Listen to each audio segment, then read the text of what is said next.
Well, ladies and gentlemen, here we are at Weekend in the Rink, our first telecast of the season. Ken Williams and I'm your play-by-play guy, Gord Chapman, and this is the start of the season. It's hockey day in Owen Sound because we always try to be on the air on Saturday afternoon. Well, it's good to be back, Gord. Nice to see you again. Hopefully you had a good summer. And yeah, it's good to be back at the rink here. You know, it almost feels like winter outside, right? We got that cool, damp day. So it's a good day to come to the rink. Good day to see some of the younger kids, right? You get to see some U10 and U11 today. So it's good to get out, see the younger kids, start the year off with that group.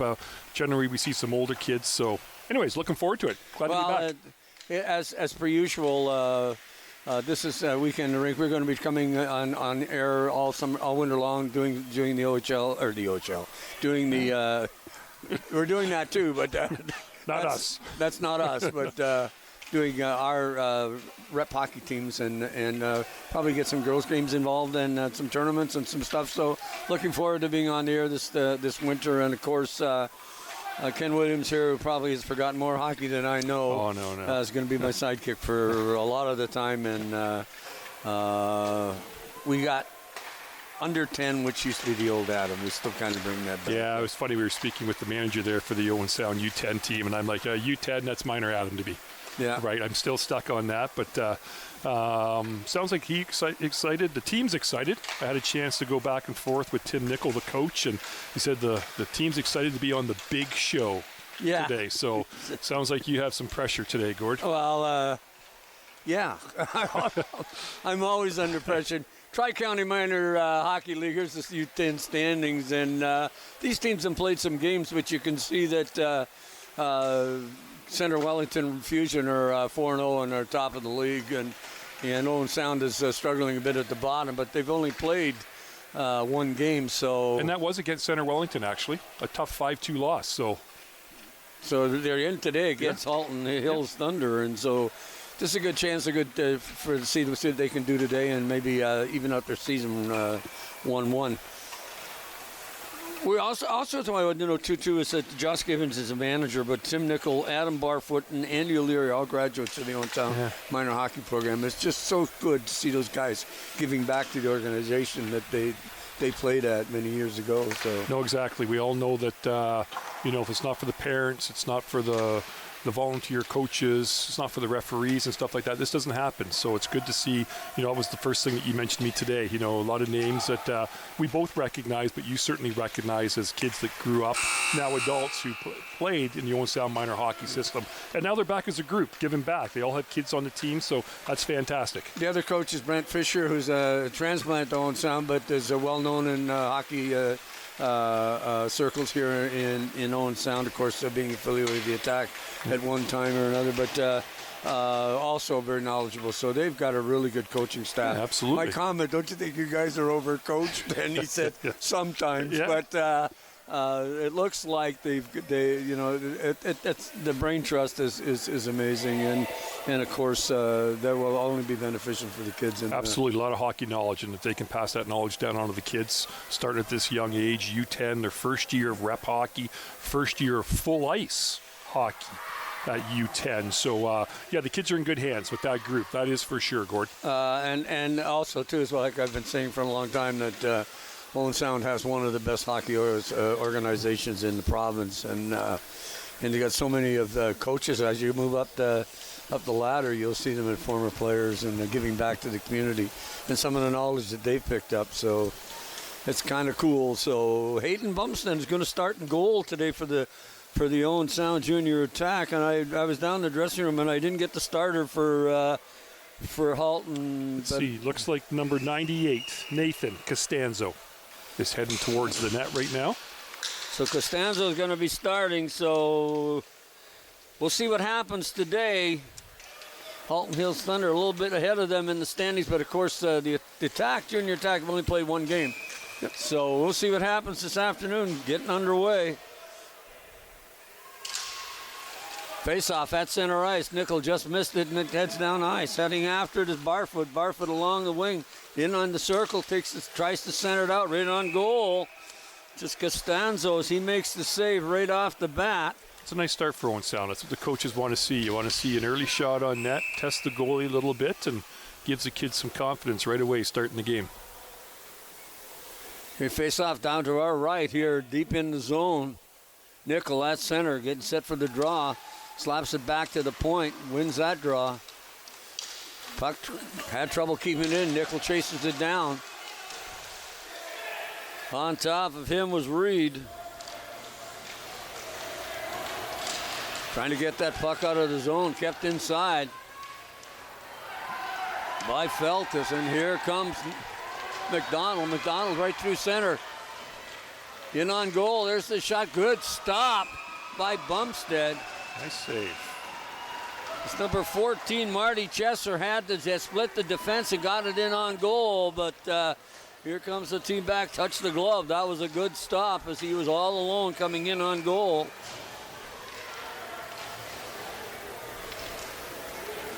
Both goaltenders having a chance to make a save early in the game, getting a feel for the puck.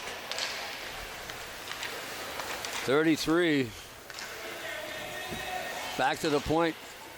Couldn't keep it in. Here comes the attack up along the wing. Down the ice. It's McManaman. McManaman still controlling that puck into the circle. Gets a shot. It's wide, but Costanza steers it into the corner. Tried to get it back out in front. A little bit of a scrum in front. Up along the boards, kept in by Chesser. Chesser just shoots it on goal. Oh, it took a funny bounce. There it goes. He scored. Nice job. That was a great play by Chesser out at the blue line. Kept the puck in. Decent shot from number 14 towards the net. And rebound, and I missed who scored the goal, but got the stick out. Griffin Ward got that goal. Yeah, but you're going to watch it on replay probably, and you'll see that he did not have, he reached over the goalie and tapped the loose puck in on the goal crease. Here you're going to hear it off the goalie, and then it tries to get cleared. Just there it is. Sneaks it inside. Good for him. Nice goal by Griffin. And once again, good job by Chesser keeping the puck in at the blue line. Chasing down the ice is Dolliver. Dolliver just couldn't control it and then lose it before checking again. Back inside. That's Lewicki. Lewicki in behind the goal, tries to wrap around right through the goal crease. He almost got that one. Some really good things happening. Dolliver again with the puck, trying to keep it in. Can't. At the blue line. They do. His guy knocks it into the corner.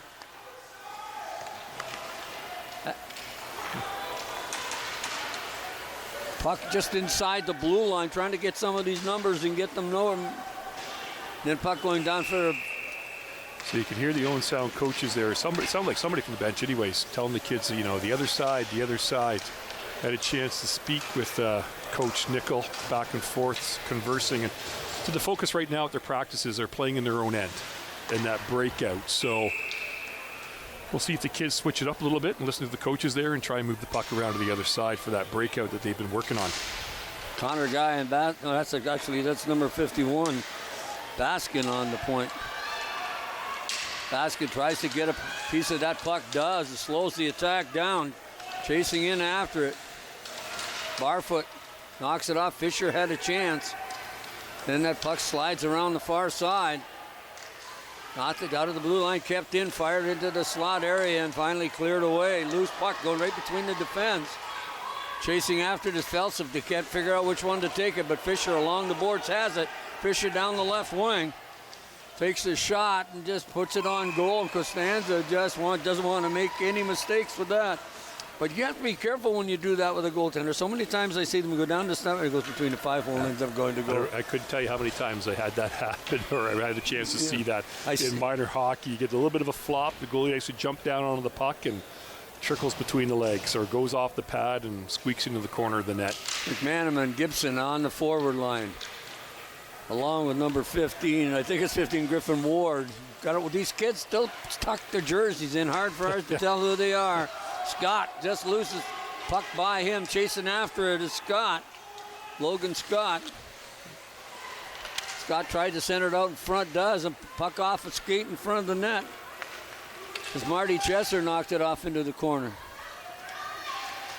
Puck up along the wall. Guy at the blue line. He gets knocked down. There's the shot on goal. And Bumstead smothers it. Not sure he knew where it was, but he had the body in front of the shot at the blue. Owen Sound Up 1-0 here early in the first period. With 4 minutes gone, they play 10-10 and 15 stop time. 93, Nathan Dolliver. Dolliver won the draw, but the attack on it quickly. Here comes O'Leary through center. Leary, nice pass along the boards, right on the stick to Campbell. Offside. Puts himself offside as Campbell just hesitated. And that caused a Number referee 11 there, off on the far side there. Referee Mike Johnson blows that down. I wonder if he's doing double duty today. 2 games here and then the attack game tonight. Quite often he does the lines for the attack as well. Well, we have an OHL class referee this afternoon, so they should get it right. What do you think? I hope so. Through center, Bisco. That's number 5, Connor Guy, pardon me. Little backhand pass up along the boards. Tack have it. That's Campbell. Couldn't control it. Lewicki has it in his own zone. Lewicki, little pass picked off by Campbell. Loose puck in the zone.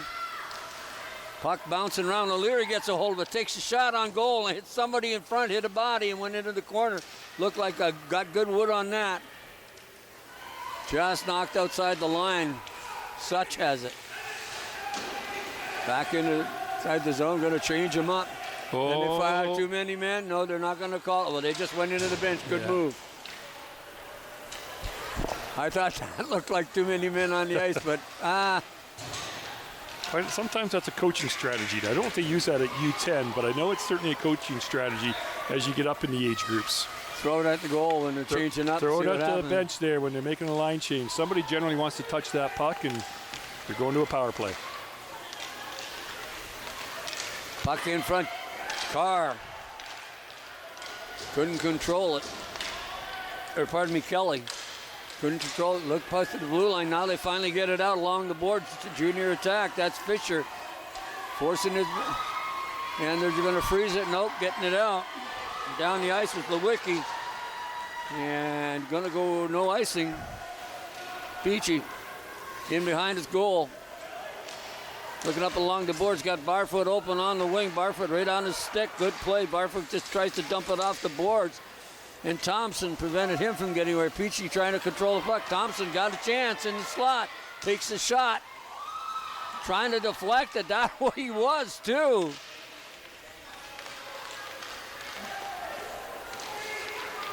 In behind the goal. Anna Projenko. Up along the wall. Trying to control it. Thompson has a little shot from the point. Oh, that got through. Another shot. Good save by Bumstead. 93, Dolliver had a glorious opportunity. Couldn't put it away. Puck bouncing around the attack zone. Can't get it out. Anna Pachenko tried to get it through.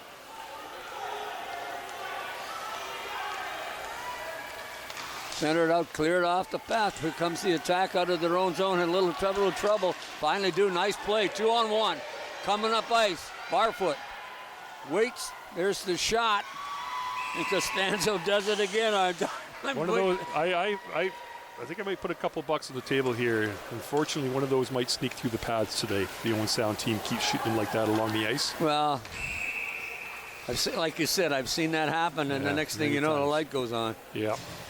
Well, figuratively, the light goes on. In behind the net. Thunder with the puck, getting it out. Nice lead pass. Up the ice. Just Logan Scott. Can't control it. Gibson takes it at the blue line. Get a chance on goal. Shoots. Good stop by Costanza. Nice shot. Good shot, but it went right at the logo, so it's not hard for a goaltender when you do that. So face off to his left. McManaman going to take the draw along with Gibson on one wing. McManaman wins the draw, gets it back to the point, and then just off the board. Nice play. Gibson has it. Tries to shoot it off. It's blocked. And it's just going to be shot down the ice. I think this is probably going to be icing. Long icing.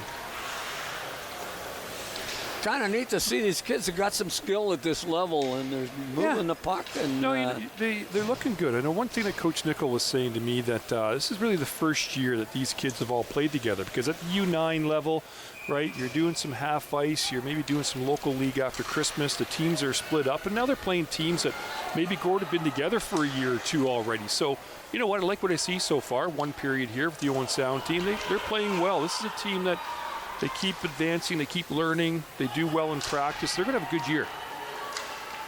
Baskin just fires it around the boards, kept in by Feltus on the far side. Gibson can't get pardon me, that was Scott that kept it in. Scott backs it up, loses footing at the blue line. Man gets around. That's Dolliver. Dolliver in on goal. Good stop again by Bumstead. 2 or 3 in this. There's another long shot deflected from loose side. And, we got by. Good side-to-side movement that time. Thompson at the blue line. We're getting a stop and play. The old belly slide there by the goaltender Bumstead. Looks like the referee, Herb Lemon, there just may on the far side there. Lost sight of the puck and blew it dead. Good job by the referees there.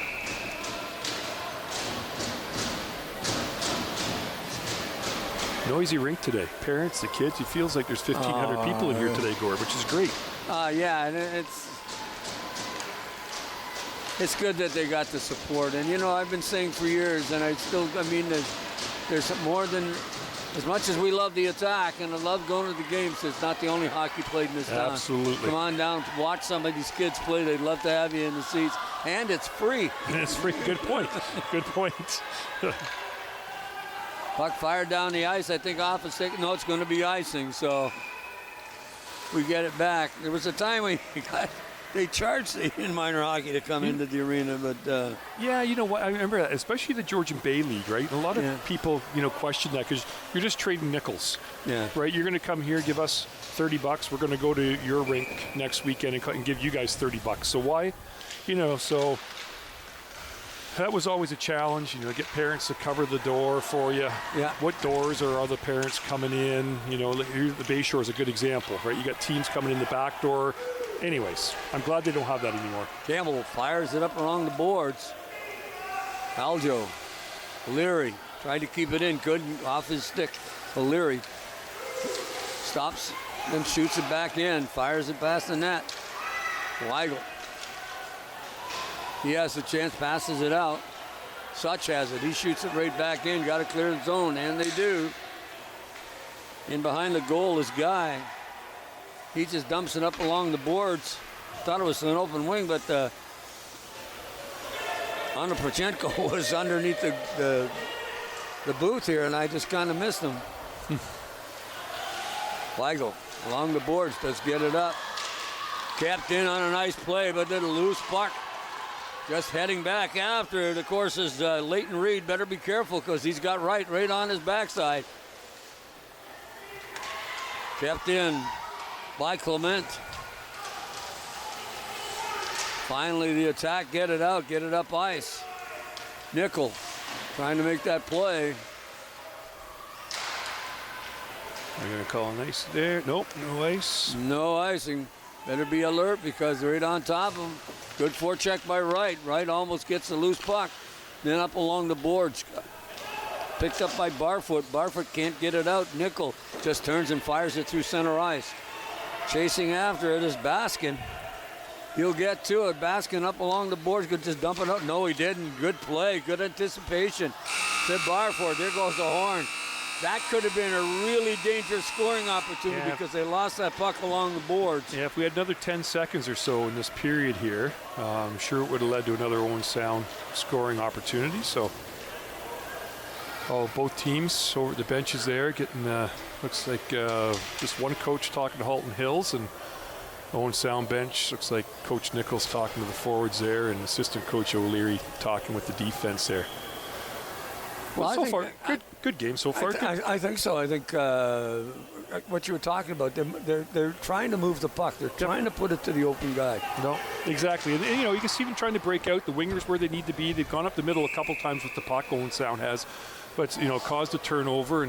But they're doing a good job getting the puck to the wingers along the half wall there. And the wingers just maybe do a bit of a bit better job getting the puck up off the ice to clear it. So, But Halton, the Hills Thunder, had some really good scoring opportunities. Absolutely. And you want to give full marks to Hayden Bumstead for being pretty agile between the pipes. we're certainly not keeping track of shots, and I think I made a comment last year I was going to do a better job at doing that because your old partner used to keep track of shots for you. But I'd say Bumstead had to make more saves so far. Well, he's made more game. serious stops. Yeah, that's a good point, Gord. Scoring chances. The Attack have got the puck to the net, but they haven't been really tough No, hit shots the on goalie goal. in the chest. Yeah. A couple of soft rollers from just inside the blue line. Tried to keep it in with Chessman. Or Chesser, pardon me. Gibson tried to have a hold of it. Loose puck through center, now on top of it. And the circle by the penalty box. Digging after it. McManaman has it. McManaman, nice pass up to Gibson. Pass.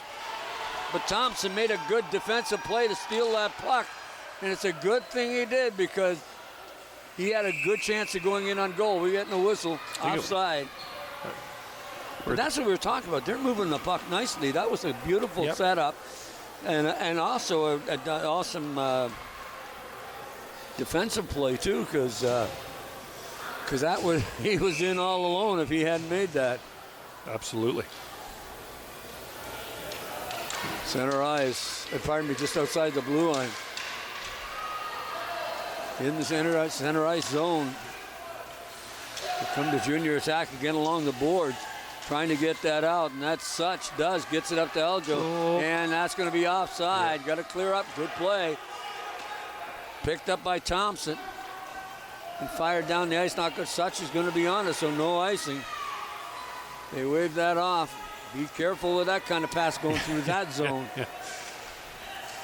The old coach came out there. No. That's enough to make your heart skip a beat there. O'Leary in on. There's a nice play by Bumstead to deflect that out, but got into the slot.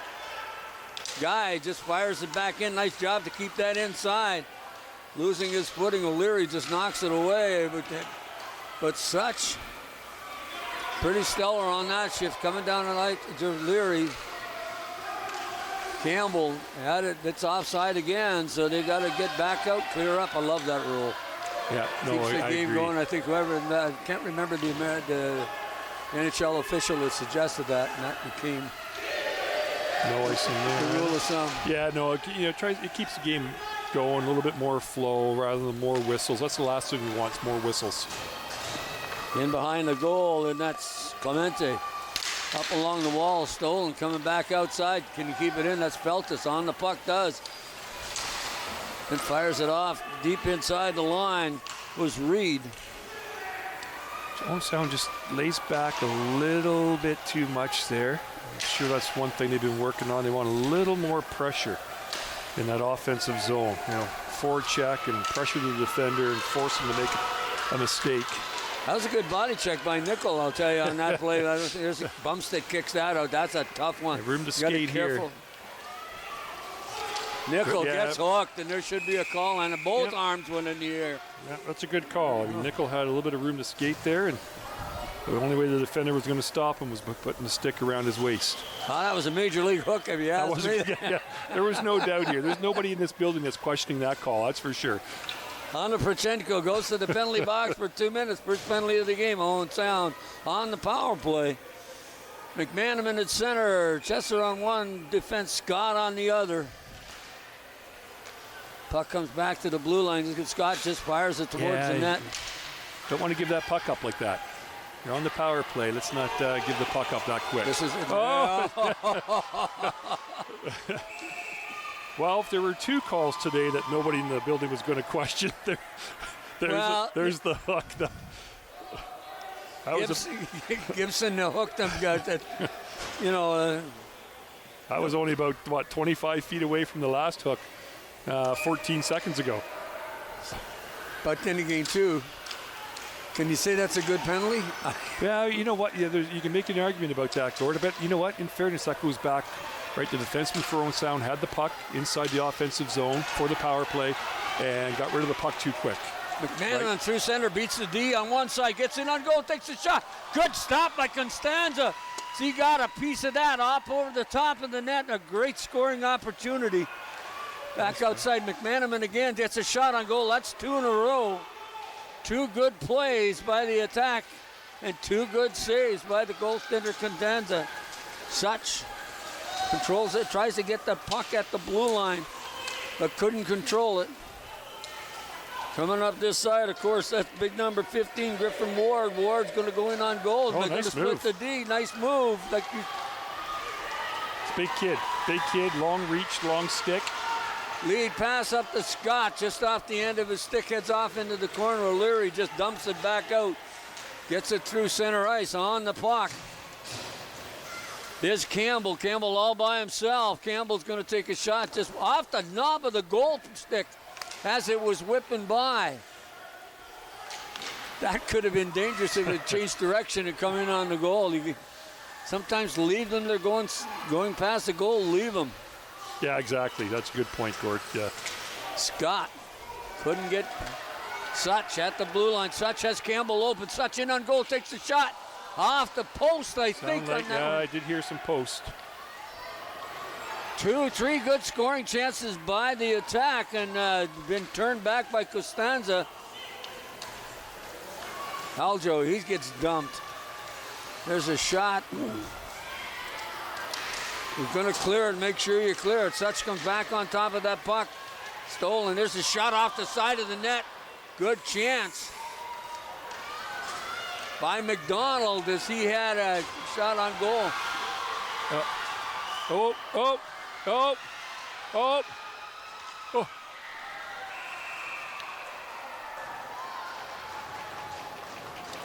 That's unfortunate. I have not seen that in years. That has been a long, long time since I've had a chance to see that. That's unfortunate.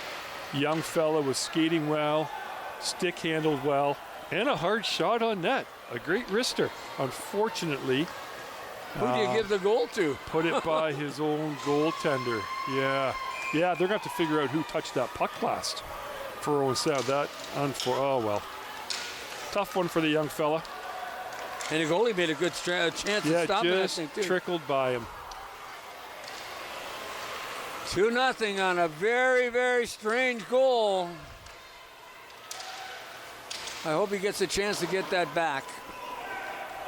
As much as I hate to say that against the attack, but he'll have a heck of a time living that one down. Yeah, he's still out in the ice there, so hopefully he'll get a chance here. I know what it's like to put one in your own goal. Let me tell you, it's not a nice thing. Happened to me once a long time ago. On a shot, too. It was a pretty good one. Oh. Puck in the corner. So I feel for the young man. Back have the puck. Nickel had a chance to get it and couldn't get to it. Coming out the far side, Scott. Scott along the left wing stops, tries to set things up. Oh, it almost was a hand pass, but went to McDonald trying to get that puck in over the blue line. McDonald has it again. That's Scott. Scott gives it up to Fisher. He's checked. Scott gets it. Just cleared off to the side by Reed. There's a dangerous chance. Fisher going to come up the left wing, has it, Pat, and it's offside.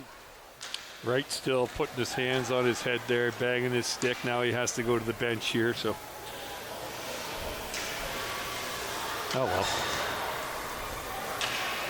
Hopefully the coach doesn't dwell on it and gives him a pat in the back, and he's right back out there for the next shift. Well, you got to shake those things off, and I know that they're on. Gulliver takes a shot off the side of it. For a moment, I thought that might have been in. Yeah, getting the puck up off the ice. Weigel, he just drives it back in behind. Along the boards. Here's Gibson. Gibson can't get it out. Dolliver has it. He's got a chance. Dolliver in on goal, takes a shot. Good stop by Bumstead as he got a piece of that as it went over the top of the net. Good opportunity for the Thunder to get one up early here in the second period. Puck's along the boards. Finally, the attack still can't get it up. Weagle puts it back in. On to the Wiki stick. McManaman finally gets it outside the line. Thompson chasing after it. Thompson gets a piece of it, drops it inside the zone. Lewicki after it. He can't get to the loose puck, and it's cleared out of the zone. Ward has a chance. Ward in on goal, and he just fires it wide on the far wing. Here's Weston Campbell. Campbell can't keep it in. Losing his footing with the Thunder player as he cleared the puck. Campbell gets it again, too, and there's good contact on that. Costanza knocks it into the corner. Nice shot by Campbell there. These kids, boy, U10, great job getting the puck up off the ice. Great wrist shots. I think that has a lot to do with the fact that they're sitting in their driveways with these new fancy nets that got the big things on the side. I agree with you, Gord. I agree. You know, at least now parents can buy those nets without having to run into the dryer getting hit all the time. Right. They're not replacing as many garage doors these days they used to back 15, 20 years ago. God, get the dents in them, yeah. There's a shot on goal along the far side, and it was blocked as it was heading towards that goal. I shouldn't say it wasn't on goal. No, nice stick work there by number 7, Charles O. Yep. Leighton Reed with the puck in the zone, but just whistles it wide a little bit as it was blocked in front. Guy and Clemente on the points. Anna Pachenko is what is number 7. If you're wondering, we'll have Aljo along the one. He just fires it. There's that same play. Good job there. Yep, right along the ice. Good save by the Halton Hills goaltender there. Campbell was driving the net. Who was that, number 11? Brock Aljo for Owen Sound, maybe. Didn't see him there. Or throwing it on net, looking for a rebound with Campbell driving the net, put the puck in the back of the net. That's what, you see more and more as the game's going on. These kids are starting to play their positions really well. They're trying to headman that puck up. No, I agree. And they're playing, they're playing a really team game. So it's working out. It's starting to show, and I think the practices and each game it'll get better. And this looks like a pretty good little hockey team that they. I agree. I mean, once again, for them being their first year, they got some kids that can skate. They got some kids that can obviously shoot the puck. And once again, for their first year together, give them a couple years together. They're only going to get better. And once we touched on the fact that the bench staff that they have over there, a lot of hockey knowledge, working with the kids. We'll move up through the ranks with the kids, I'm sure. Get them into a nice system. Ben Nickel had a good shot on goal, and of course Costanza made a really good stop on it and got to clear that zone. Here they come through center, and that's Thompson. Thompson's had a good game so far. Thompson carries the puck over the line. Tried a little backhand blocked at the D. Scott's going to get the loose puck. He's going to get a chance. Fires his shot off the blocker. There's another shot just by. And McDonald was right there if he could have got. There's another. Guy puts it away. It's Scott. Nice shot up high by Scott. And that's one thing I touched on a little bit earlier. I mean, they're kids. They're 10 years of age. Most pucks are along the ice. But Owen Sound goaltender down a little early. Whether the Halton Hills coaches noticed that during warm-ups. You notice a lot of the shots going on bumps that are up off the ice, and that one was on target. There's the shot. You just see this one whistled wide as you watch the play. It'll come back into the center. And there it is off a skate. And just down a hair early, Bumstead there. Well, that's the style now. You go down and you take the bottom part of the net away, and I've always wondered why. I'd go down and do that butterfly, and they say, well, use your gloves, you take the bottom part of the net, they can't score. I learned from Jeff Merrick today, if you listen to 32 Thoughts, the podcast, that the original NHL, a goaltender going down was illegal. I did not realize that when the league first came into play, that the goaltender had to play standing up. Was not allowed to go down on their knees. Well, the things you learn, listen to a podcast. They didn't have a trapper for years either, too. It was true. Right. Exactly. They were the Wiki at center ice. Thunder back in this game now, 2-1. Behind 2-1 after that unfortunate goal. Coming back, McManaman cross center in behind, chasing after it. It's Griffin Ward. Ward along the boards. Gibson, center ice, right down front. There's a shot by McMahon, just wide and off a body in front, I think. Somebody got their stick down out in front of that goal. Scott just shoots it right back in, clear the zone. Ward going to go and do some forechecking.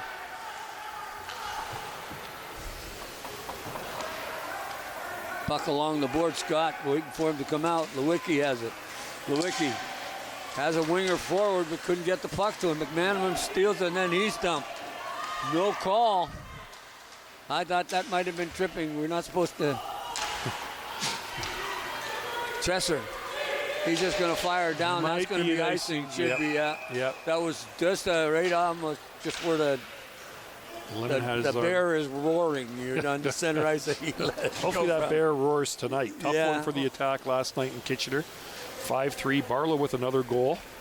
We'll see Brantford in town tonight. It'd be different to see the Bulldogs with the Brantford name on the front of their jerseys. You know what? I've been a long time. Brantford, I think, should have had an OHL club. They've been years playing in the Junior B and Junior C leagues, and they've had great fan support. And this is an opportunity for that town now to have an OHL team. Yeah, I agree. I think the OHL is going to be the tough spot here in a year or so, Gord, when that Hamilton renovation is completed, because they have great fan support in Brantford. I think the season ticket availability sold out in a heartbeat, so it'll be interesting to see. I think you're correct. As such, he gets a shot off of.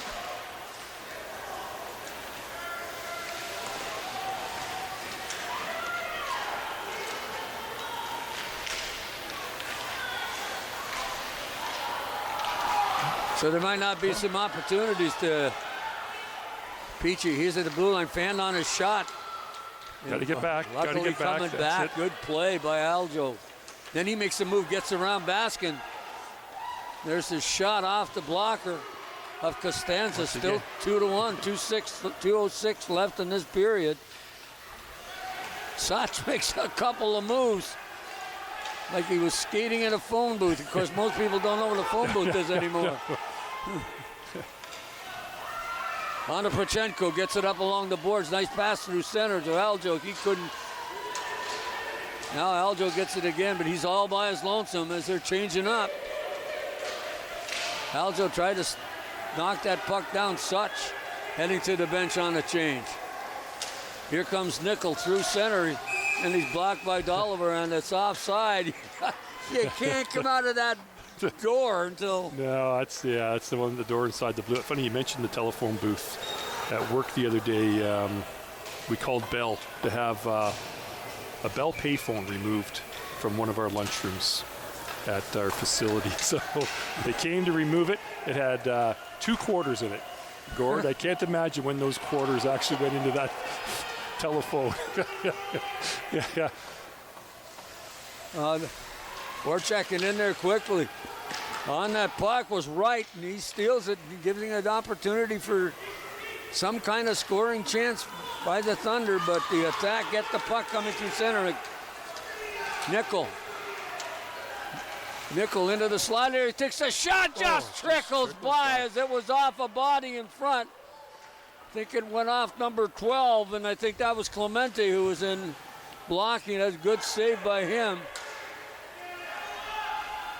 But Nickel's shirt finally come out the back so we can see his number really good. Nice move, great stick handling coming down the off wing there. So stick and puck in the middle of the ice, and just trickled by. In front, Scott has a chance, passes it back to Weagle. Weagle has a chance to shoot, blocked by Nickel. It was off his leg as he went to the player. Loose puck in front, just whistled wide by number 14, Logan Scott. Loose puck, better get on it. They don't. Good job, Bumstead there. Number 10 for Halton Hills. Mark McDonald right there on the doorstep for a rebound, but taken away. There goes the horn. Period's over. Wow. An interesting goal that was scored. Game's 2-1. It's anybody's hockey game, but this is a good game. It is a good game. It's once again for our first game of the year, right? Coming out, seeing the U10. I know I already touched on it, and I keep on going back to it, but it's good to see these kids out here first year together for Owen Sound, full ice all year, playing in the Tri-County League as well. They've looked good. Halton Hills looks good as well. So I'm not used to seeing these U10 or minor Adam age kids playing in Tri-County, because you used to always play back in the day, Gord. You always had to play Georgian Bay. Yep. Right? You're going to Midland, you're going to Penetang, you're going to Elmvale and all those places. So good for them. Great competition in the Tri-County Hockey League, and Owen Sound looks like they're going to be able to hold their own this year for a group of kids that are basically first year togethers. Well, it's coming. You can see them, and it's a practice and it's working, and you see them playing the positions. You see them playing, and they're not being caught out like you normally do at this age limit. Yep, wingers are in their spot on the breakout. Once again, as Coach Nichols working on defensemen, right? They're holding the blue line. That's what led to the Owen Sound 1 goal. Defensemen holding the blue line, getting the puck on net. So, yeah, no, they're doing a great job. Good game. Kelly in on goal. Kelly just got a shot. The Wiki has it centered back out in front. Oliver couldn't handle it. Here come the attack through center. Third period action. McManaman trying to get by Lewicki, and Lewicki made a nice defensive play and then knocks the puck off his stick in the corner. Still 2-1 here early in the third period. Put some pressure on him. And out comes down. That's number 23, Kelly. Emily Kelly. Guy, he fires it back. Oh, Span on the shot, can't do that. Dolliver, that gets taken out along the boards. On top of it is Chesser. Chesser in behind his own goal, fires it up along the boards for Alexander Gibson. And Gibson couldn't get it out of the zone. Finally they do. And that was McManaman that got it out. In along the boards, and that's Clemente. Clemente did just dump it down the ice. That was Kelly, and we're going to get an icing call, and they'll change him up all the way around. So if you're not watching the attack here in Owen Sound tomorrow, or you're not watching some NFL football and you have nothing to do on a cool Sunday, you can drive down to Brampton, catch this Owen Sound Junior Attack U10 team. They're playing the Brampton 45s tomorrow at 2:15 p.m. Nice Sunday afternoon car ride. What time the Bills play? Yeah, I'm not too sure what time. I know my Dolphins got a big game against the Eagles sometime this weekend. On to Projenko, couldn't handle that puck. Campbell, it's fired down the ice, chasing after it. Big number 51, that's Baskin. Baskin along the boards. Finally, they trying to get it out. It's Baskin again. On to Projenko. Off his skate. Goes inside. Peachy can't get to it. Thompson at the blue line keeps it in. Then there's a shot, and it's blocked and deflected. Boy, you got to be careful with that. Such got a stick on it. It could deflect the other way, too. Campbell tried to get down the ice. Baskin in on it. Baskin fires it along the boards. Gets it up that kept in. No, off a stick and outside the line. Up to Thompson. Thompson along the boards. Fisher just going to knock it back out. Oh, they're going to get called. There it is. Once again, well, coaching strategy. Well, they let the play a couple of times in the first period go with the changes, but that was more than obvious. He played it coming off the bench, and that was the problem. That's the thing, exactly. So we'll see what the Owen Sound power play can do here. Barfoot, Nickel. On the points, number 16, Reed. And number 3, Carter Feltus. And I believe it's number 16, Leighton Reed on the left one.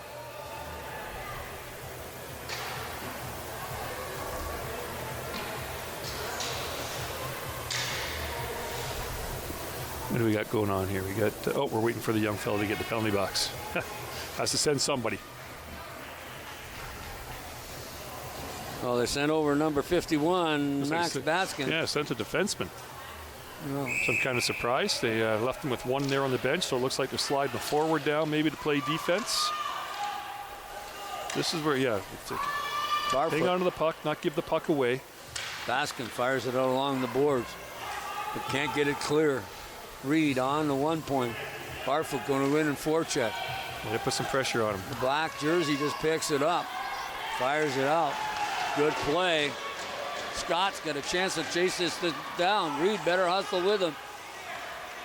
And don't get himself a penalty like it happened the last time. Good play. Keeping on that forecheck. That's what you got to do. Here they come. That's Nichols with McManaman coming through center. That's Nickel, pardon me.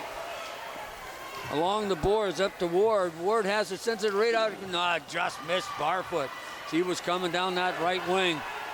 Puck fired down the ice. Good scoring chance, but just unfortunately couldn't convert. Feltus didn't go after the puck, which surprised me. Puck along the boards, try to get it through center. Good forecheck by McDonald. McDonald causing all kinds of havoc along the wall. There's a shot right through the goal crease. Kept in by Thompson.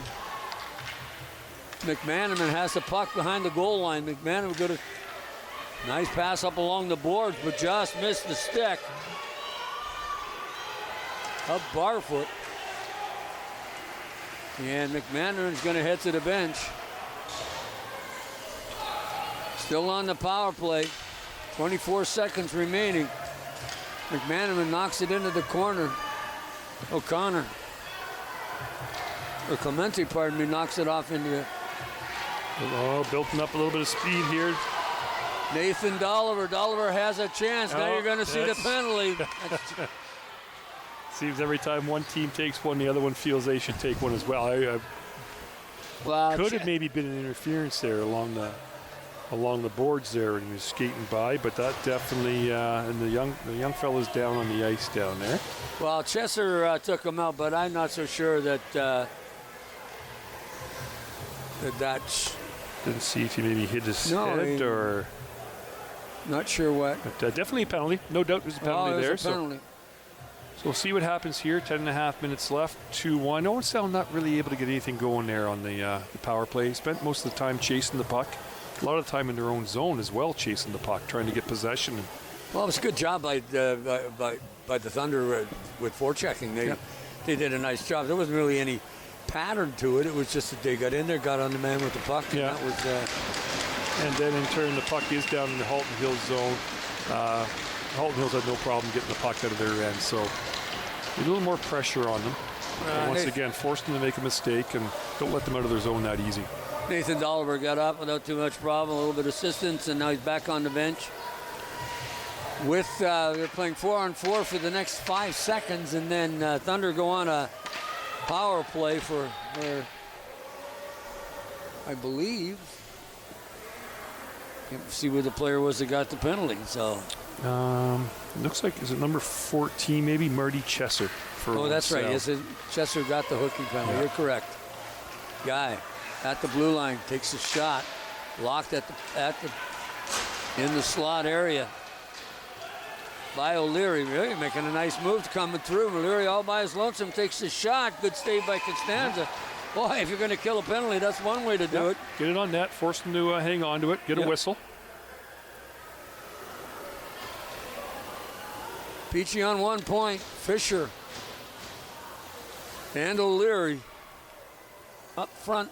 Such the other defenseman for the attack. See if Leary can win this draw. Doesn't. Puck goes along to the board. And that's number 23, Kelly. Kelly drives it. Thompson going to pick up the loose puck. No, doesn't. Offside as Lewicki took it in over the blue line.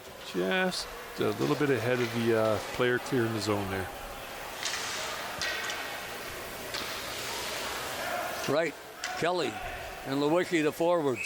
Thompson and Baskin on the points for the Thunder. Baskin has it. Baskin to Lewicki. Lewicki couldn't handle the pass. And then fired down the ice by Nickel. In behind the goal. There's a pass across along the boards. Kelly couldn't get the pass. Kelly has it. Tries to knock it up ice. Can't. There it is to Wright. Wright has it coming through center ice. Wright crosses the blue line. Nice little stick handle. Reed knocks him off the puck. Thompson gets to it. Thompson stops and leaves the puck, then gets a shot, fires it high, but wide of the net. Centered out in front, loose puck in front. There's a chance. Lewicki, good stop by Bumstead, in close. Good scoring opportunity. Thompson's going to keep it into the blue line, going to get it on goal. Does, and it just trickles off by the goal line.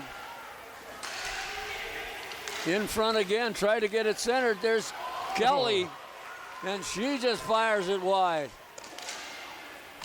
Baskin at the blue line. There's a shot blocked by Feltus. In behind the net, number 13, Lewicki.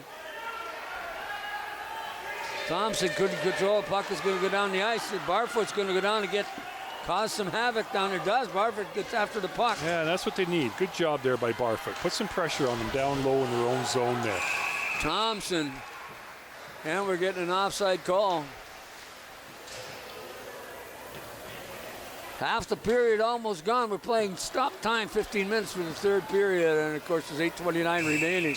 Been a good contest, 2-1 for the Attack leading this game on a very strange goal.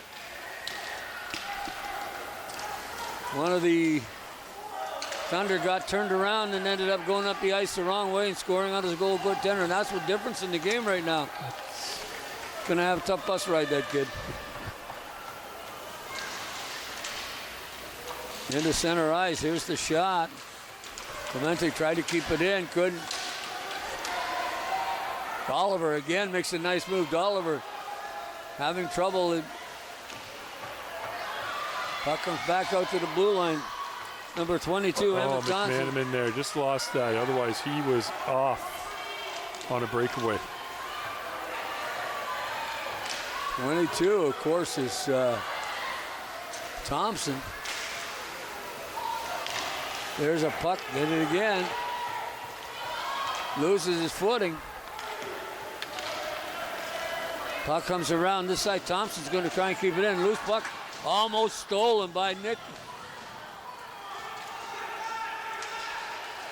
Actually, it's Gibson. Thought it was Nickel, but Gibson got in a little trouble because there was 5 black jerseys around him. Tough to get through on that. Yeah, as soon as he came back, off that back end of the forehand, there were way too many black jerseys around him. And it's offside of the blue line. Such couldn't hang on to it, keep it in there instead of getting it away.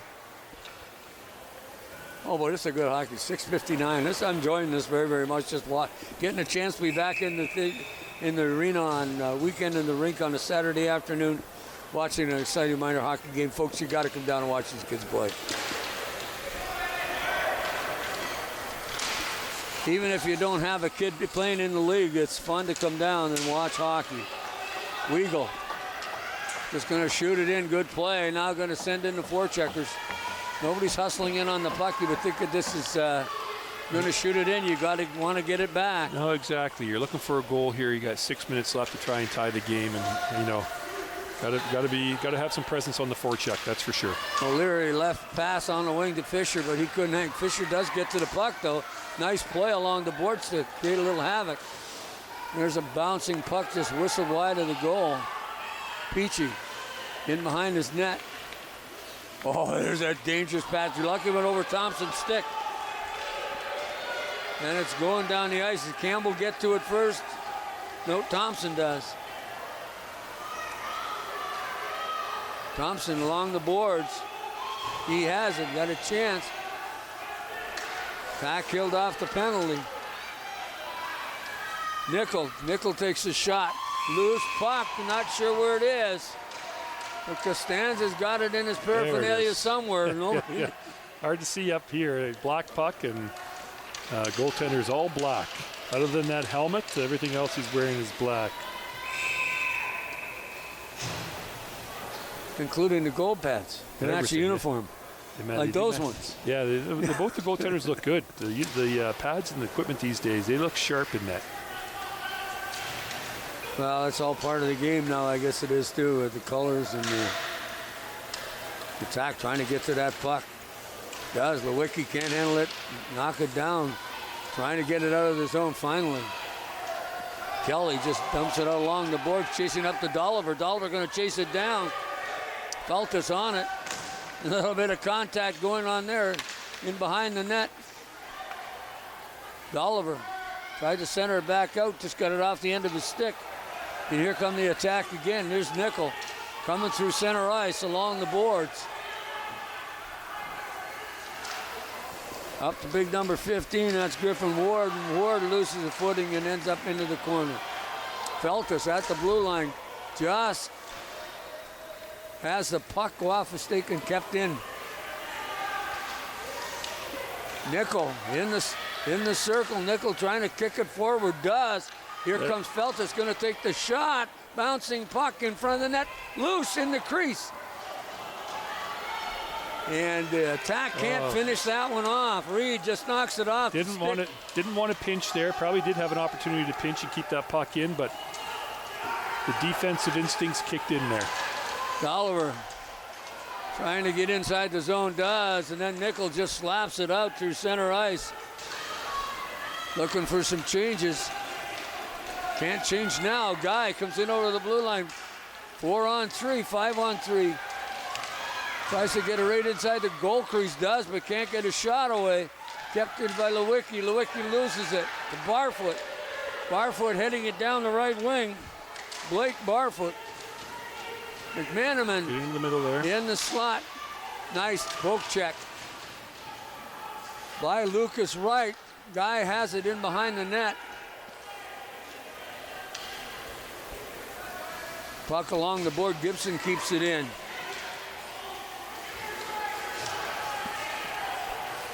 Onopachenko gets the puck out right.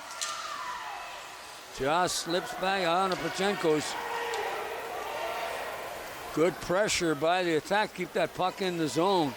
Time is winding down. 2-1 here. In Owen Sound at the Bayshore Community Center. The junior attack playing this afternoon. Offside. And it's offside. 3 minutes left. 3 minutes 19 seconds to be exact. So we'll see what Halton Hills does there. You know, do you U10, do you pull the goalie? Try to get that goal. Oh, got another whistle here. Well, I don't think they're going to do it yet. Probably a couple minutes. It's a little too early yet. I'm sure they're talking about it over there. Well, we've seen it earlier too. So, and it's, I guess when it means a little bit more. Peach. He gets it out to Thompson. Thompson through center ice. Across this side. To number 22. I think that's Oliver Locke. His number 88 is what they've done with his jersey. Because they put this, you look at it, it's got the tape on it, so it's 88. That's what we're wondering. That's pretty good, though. I just was wondering what that was. We've been calling him Thompson all afternoon because of 22. There's a shot going to fire down the ice. You're going to get icing, and that. Now you come into the situation. Do you? Yeah, 2.5 minutes left. Got a offensive zone face-off. Nope, looks like they're leaving him in there for now. Maybe the coach gives them a little bit of a heads up to listen. Get ready to be called to the bench here.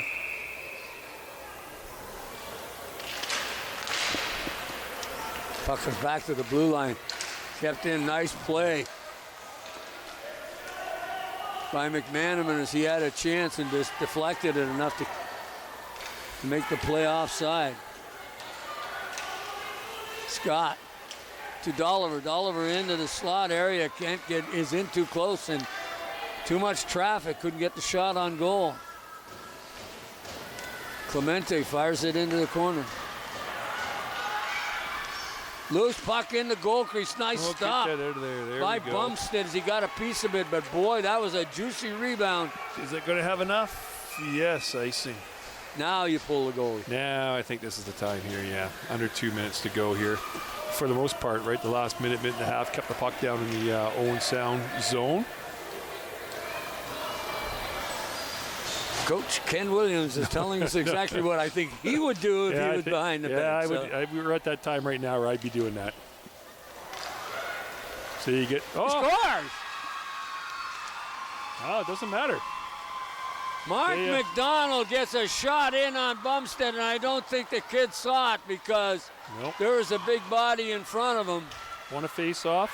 Good job keeping the puck in. Quick shot on net. And Looks like it was just along the ice, got between the legs maybe. Let's see here. Kept it in. Oh, it didn't go back. Sorry, my bad. Went right to the winger and quick shot from the left winger. Big number 14, Marty Chesser, was right in front, and I'm not sure that Bumstead saw that. Here comes Fisher. Fisher passes it back out in front. Oh, nice defensive play by number 15, and pardon me, 16 right, knocked that puck away. Loosen the lumber, Gibson. Chesser. Coaches have got the Thunder doing an awful lot of forechecking. Here's Guy with the puck. Anytime somebody with a attack jersey.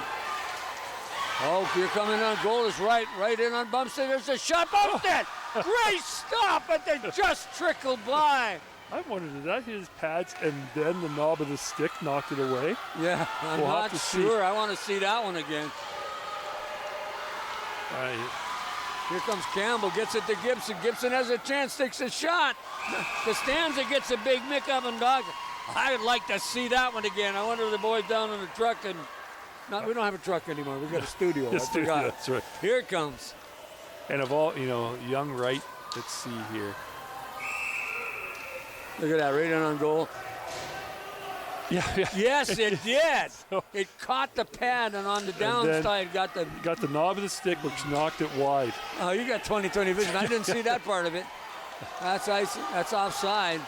It's offside again. Will they make that intentional? No, I don't think the kid knew that. No, I don't think it. Nope, they're going to keep it right there. 2-2, 32-44 remaining in this hockey game. Now, will it remain a tie, or do they do any kind of overtime? No, I think it's still, Gord, it's just it ends as a tie. Regulation. I could be wrong, but I don't think they have changed any rules this year. But I guess we're going to find out here in 18 seconds. True enough. Loose puck in front of the slot. Got a chance. Here comes Anna Protecko through center. Doesn't get anywhere. Barfoot got some time. And it looks like the horn's going to go.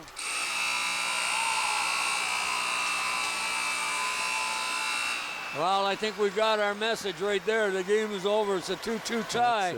Here in the Bayshore Community Center.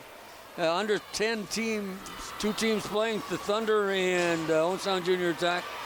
And what a great hockey game this was this afternoon. Yeah, it was a good hockey game.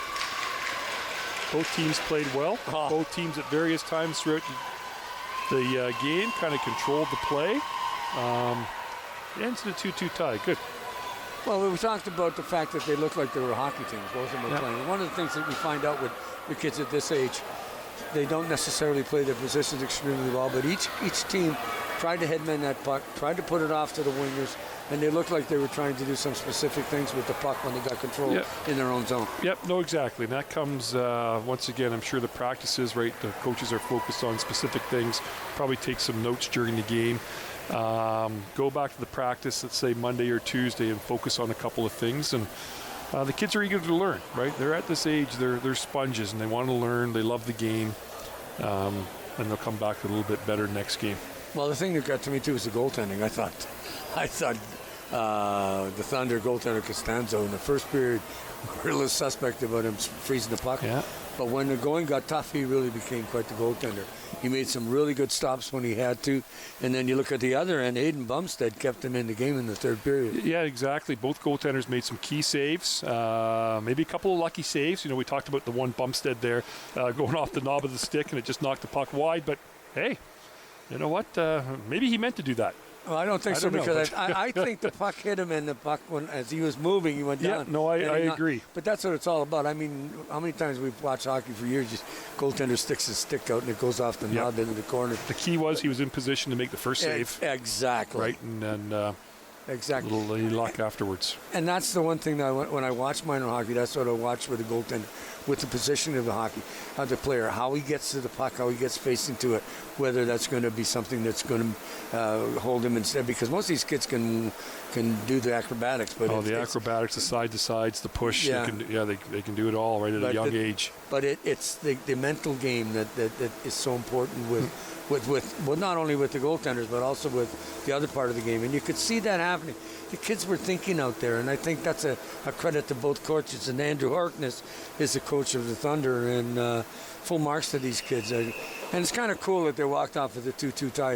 It's an unfortunate tie for that very strange goal that we got in the second period. Exactly. And we were talking. I mean, I wasn't good enough to go a length of the ice, but I turned to clear the puck, and I had that much in the goal to shoot it, to get it to clear it, been behind the net, and I made the best goal shot of my snuck career. it in there, did you? I never heard the end of that for the rest of the year. You didn't hear that for a while, for sure. So, I mean, yeah, it happens. That was probably a little more embarrassing for the kid because he was so excited. I got a full breakaway. When he looked up, and I guess when he shot it, he realized he was shooting his own goaltender. But he had his head down. He was just motoring for all he was worth. But still, it more than likely would end up in a 1-1 tie anyway. So, good game. I don't know about you, but I looked at the goaltending as player of the games. Yeah, I agree. Both goaltenders, and we certainly talked a lot about some kids on both teams, both offensively and defensively. Some great job, great plays at the blue line to keep the puck in. Some kids can skate, good puck handling, great shots for U10. Right, a lot of kids getting the puck up in the air, but both goaltenders made a lot of saves and some key saves. I agree with you, Gord. I have to go with your call there for sure. Well, usually I will ask you what you think, but I that's my opinion. Yeah. Two goaltenders, Nathan Costanzo and Hayden Bumstead, and Bumstead more in the third period than the rest. But then, of course, Costanzo was the same thing. All of a sudden, the offense kind of woke up for both teams. Had a great game on our first game of the season. It was fun to do, and we're going to be back here on Rogers TV with the second game coming up just shortly. I'm not sure how long we are going to have to wait, but we've got our second game coming up this afternoon, and it should be a good one too. Yeah, U11s, one year older than the kids that we just had a chance to watch. So I think we called a couple of playoff games for this group last year with Coach Blastora and Johnny Salazzo and that group. So yeah, it'd be good to see them, see how they look this year. Well, it's a game too. It's another year under their belt of playing full ice hockey, and you know what I meant. I know what you meant. Lacrosse season. So I didn't even do lacrosse this year. So, but the full ice and you watched it today. You're talking about the kids today. They played half ice last year. And, yeah, I spent the first part of the year up until the Christmas time or so doing half ice. So. And what is the purpose of that? Oh boy, we can. It's all about touches, right? It's all about the kids. You talk about full ice. This is the ice size that the NHL guys play on, or junior team plays on. Whether it's Hockey Canada or OMHA, I can't remember who had the initiative to make that change or the drive to make that change. But it's all about letting kids touch the puck. Right, you can see out here with this group here, some kids skate a lot better than others. It just becomes a game of keep away. So they thought with going with the half ice, smaller area, a lot of kids touching the puck, getting a feel for the puck, maybe having a chance to stick handle and shoot a little bit more. I can sit here and make an argument either way, whatever way you want me to argue it.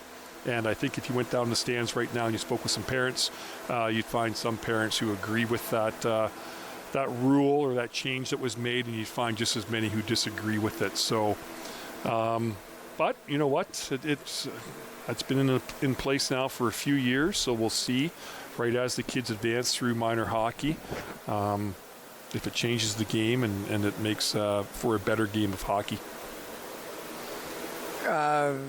What's going through my mind is I'm on the other side. I'm not sure that's where the focus should be. I think that you get more with the ice surface, the large ice surface, where you can still get the touches, but that I think rests on the coaches.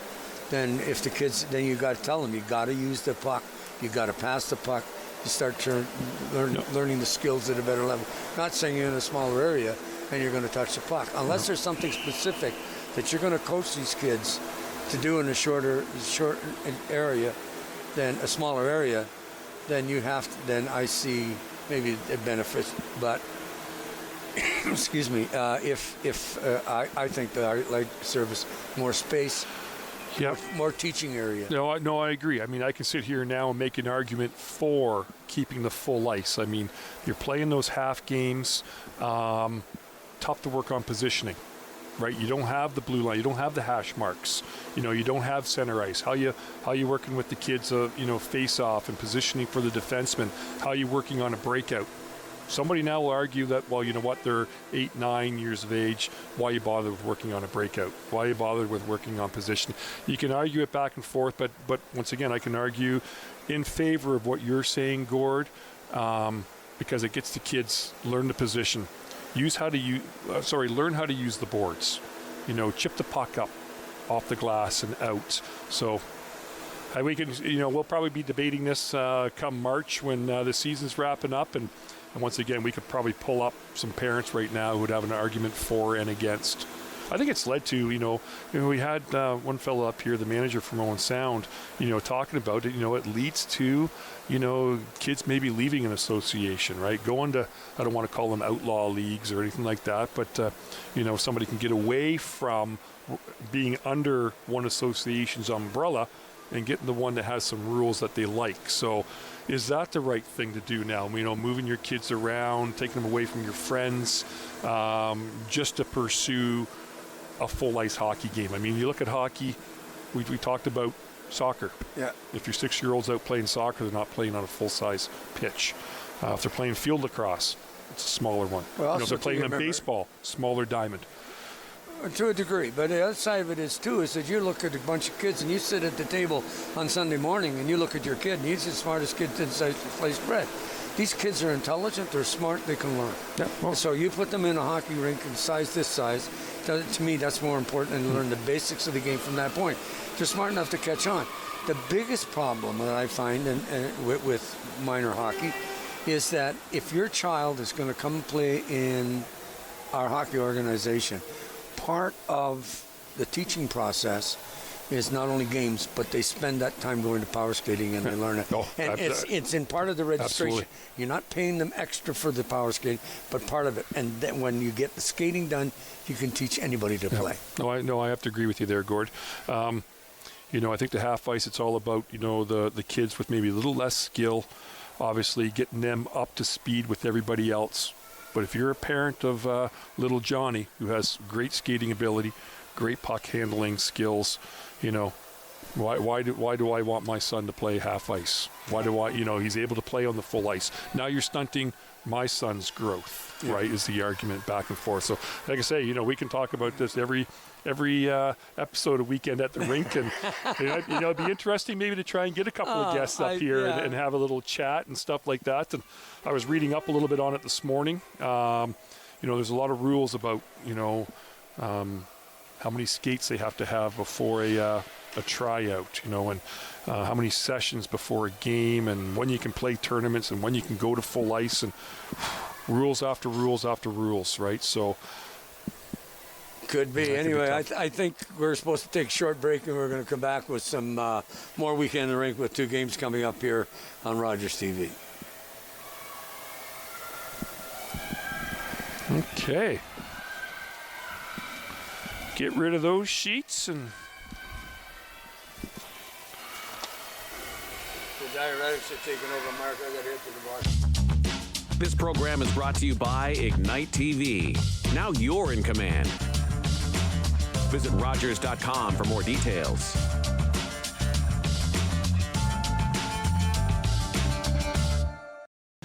The regulars, the guys who keep this place in business. Last week, they had something to celebrate. Jason had just finished university. So they toasted his profs, his TAs, his old roommates. Well, they toasted just about everyone. But I worry about and take care of my guys. So even when I know they're not driving, sometimes that means bringing them a little surprise. And then they had a drink to me. Brought to you by Smart Serve Ontario and Arrive Alive, Drive Sober. I'm Nicole Martin, the proud ambassador for the Comfort Bear program.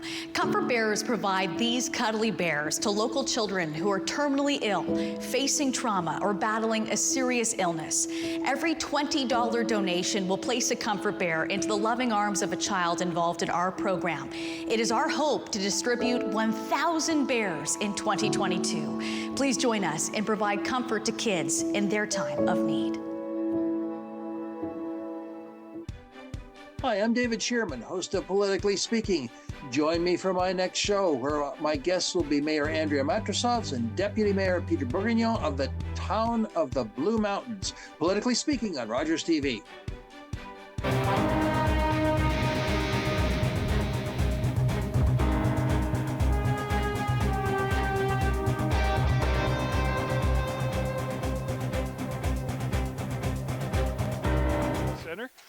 We're here now for a U11 game between the Owen Sound Junior Attack and the Guelph Griffins. Two teams. This is the Harrison Division in Owen Sound. A little different to see rep hockey here in Owen Sound with teams playing in the Harrison Division. Usually you go to the Tri-County Minor Hockey League and you play in the Smith Division. So this Junior Attack team last year, U10, started out in the Smith Division. Really tough competition, as we're aware, in the Tri-County. And once they got into the playoffs, they moved them over into the Harrison Division. So I don't know if we want to call the Harrison Division kind of the old AE Division, but certainly a little more better competition for the Owen Sound Junior Attack, as they, in fairness, struggled a little bit in the Smith Division. And we can see here now they're having a great year so far in the Tri-County Minor Hockey U11 Harrison Division. 6-0 so far this year, up against the 0-3 Guelph Griffins. The two teams did play each other back on October the 8th, with Owen Sound having a convincing 17-3 win in Guelph. I did have a chance to speak with Coach Johnny Salazzo from the U11 team, and they did petition the Tri-County to go back to the Harrison Division this year.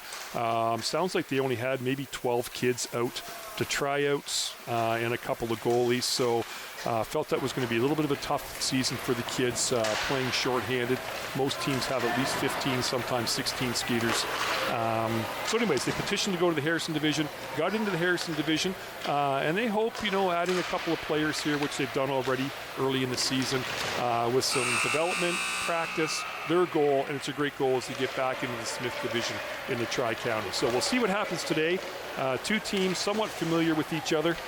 As I mentioned, they already had a game earlier this year, so we'll see if we have a different outcome now that they're back at the Bayshore Community Center rather down in, I think they played at Centennial Arena, I could be wrong, down in Guelph. So looks like some different uniforms for the Guelph Griffins here, sharp looking uniforms.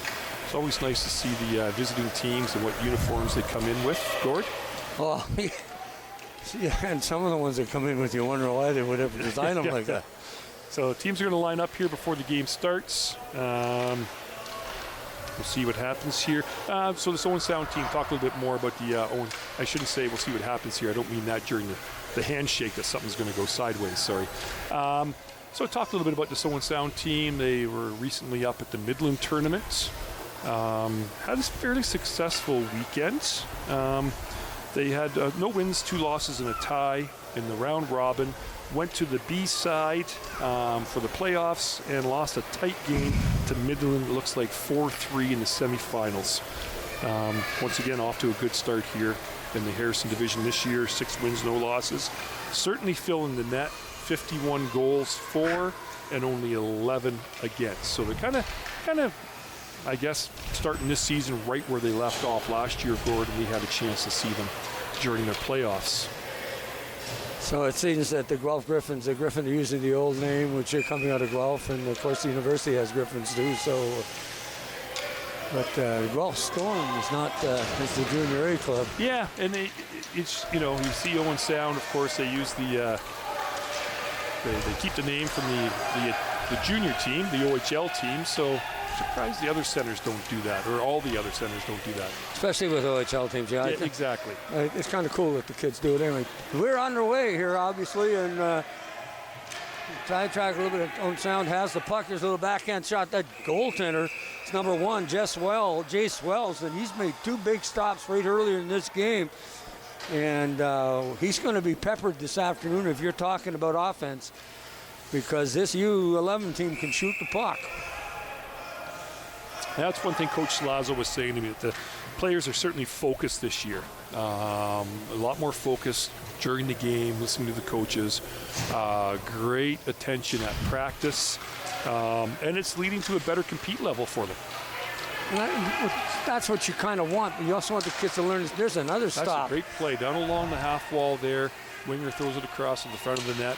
Player in front, stick on the ice, looking for a nice tip. And a good stop. There was the tip there, too. And Wells again in position. And so far, in the first minute of this game, the Griffins haven't got out of their own zone. There's a nice move through the center. There's the little shot blocked. Finally, Crow has it along the boards. Tries to dump it out. Does. And picking up quickly on that was Zane Smith. Smith gets it up to Reed Smythe. And there's the chance. There's the shot. And in position was Wells. I'm sure that's Smith, S-M-Y-A-T-H. Yes, I believe so, yeah. Or it could be Smythe. I should have got down. It's hard to do it when they're not here, so yeah. It's cool. No, I'd go with Smith. That's my thought, Gord. Okay. Reed Smith. Puck gets back into the corner, chasing after it is Finn Coburn. Coburn can't get the puck, and then it's kept in and fired off into the corner by Jonathan Gladwell. Crow. On it again is Smith. Reed. Can't get it out. Kept in at the blue line by Salazzo. Salazzo back over to Twigger. Twigger has a chance, centers it out. Good defensive play by Olsen Ryan as he deflected that puck away. Tack keeping the pressure on. Griffins having trouble getting that puck out of their own zone. I think they've got it out once, and we've played 3 minutes of this first period. Good forecheck by the attack, and Griffins are having so much trouble getting out of their zone. Doesn't matter what red jersey's in, they're giving them a hard time. There's through center ice.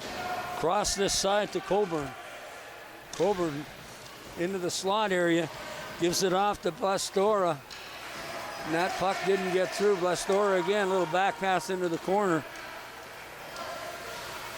On it quickly, in front. There's a shot. Coburn couldn't get a stick on it. And finally getting that puck out was Van Kukenet. Ryan in on goal, and that's Twigger. Nice shot. Nice pass over there. Jacob Red Gloves Blastora just misses the tip in front of the net. On the wall on this side, Ryan trying to get it out. Finally Phillips gets it out to Ryan. Ryan coming. This is a first chance that they've got into the Owen Sound zone. Here comes Ryan. Couldn't get enough wood on the stick to get that puck to the goal, but right move kept in by Coughlin. And here comes Twigger. Twigger gets the puck knocked off his stick. Clancy tries to get it up to Twigger, and the puck just cleared out, kept in. Good job keeping that puck. At the way down, yes it is. Number 13, and of course that's Ryan. Ryan trying to get it out, can't. Just right on top of that puck and just limped down. Boy, I'll tell you, I have never seen, for a while, watching a team in this age bracket chase the puck down like a team like this Owen Sound U11 team. Yeah, they did a good job keeping pressure on the Guelph team, putting pressure on the defenders, making them move the puck. Players are in position. Van Guggenheim tried to get the puck. There's the puck into the corner, and finally, with Jason Wells, is just as Jace Wells is going to stop it. A little different seeing the Owen Sound team wearing the red jerseys here at home as well. The last one wore their whites at home. Now this group's wearing the red. I still think Owen Sound should have stayed with the black travel jerseys. Yeah. There's a shot. Good stop by just whistled wide on the rebound. And that was Jackson. Had a chance. Puck goes back into the corner. Now Griffin's trying to get it out. Just into the circle. Sliding into the slot. Good stop. Oh, wow. As good as Owen Sound's offense has been, they haven't solved Jace Wells yet. That kid's a good goaltender. Good side-to-side movement. Good position. And a good size goaltender as well. Yes. U11. He's a good size. Once again, top of the crease there, right in position, waiting for the shot. Jackson fired it into a crowd, and it goes in behind the net. Red on the puck again. Loose puck in the goal crease. Twists and turns. There's a shot. And I don't know how he saw that, but Jason Wells not only saw the shot, but was able to smother it.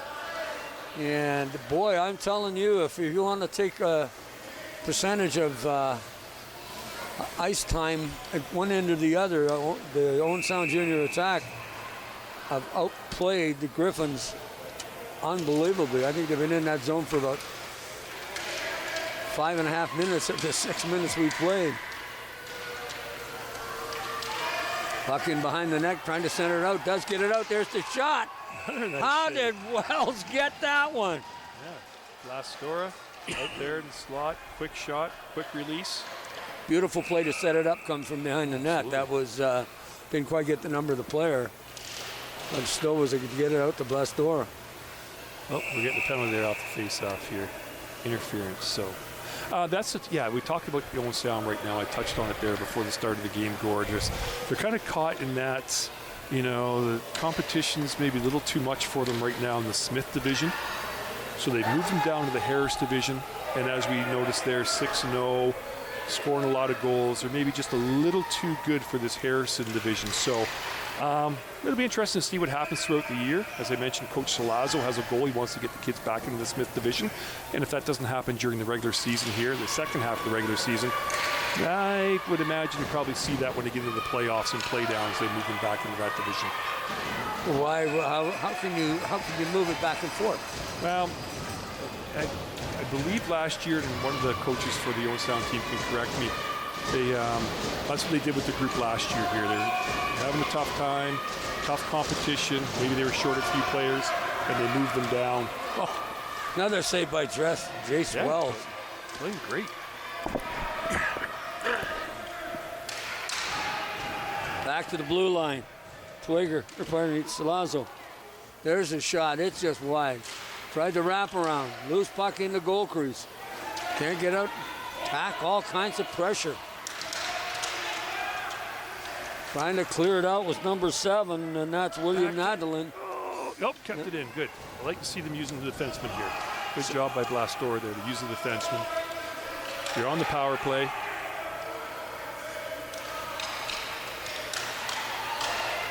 Shot loose. Oh, chances.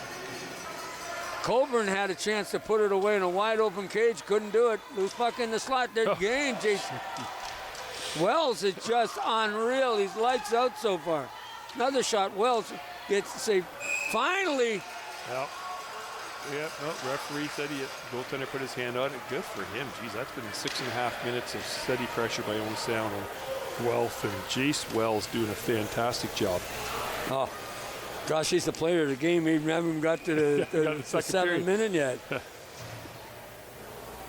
Now, this is where you should be keeping shots. Yeah. Anyway, here comes Reed through center. Reed has the puck. Fires it. And picked up at the blue line. Jonathan Gladwell. Gladwell through center. Right up almost on the stick of Elliott. Elliott just couldn't corral it. And then chasing in after it is Reed. Reed. The attack, get it out, but not in front of that net. Can't get the good shots. They're being bothered by the Griffins in front of that net. They can't get the good shot away. Griffins finally get the puck out of the zone. Back. Nice pass by Elliott. Gets it onto Gladwell's stick. Ryan comes through center all alone. Almost got by. the defense as Van Vogt gets it now. Just shoots it up ice, takes some pressure off. Looks like we're going to get an icing call. Yep. Boy, I'm telling you, this it's nothing, and the number of scoring chances the Owen Sound Junior Attack U11 team has had in that period. Jace Wells has been on his head almost to stop these guys and just had an unbelievable period so far. Yeah, so far here, 8 minutes in, and made a lot of saves. At the blue line, Guelph couldn't keep it in. Puck gets dumped down the ice again. We got another icing. 2:02 remaining here at the first period, and it's been all Owen Sound, even though there's been no goals on the scoreboard.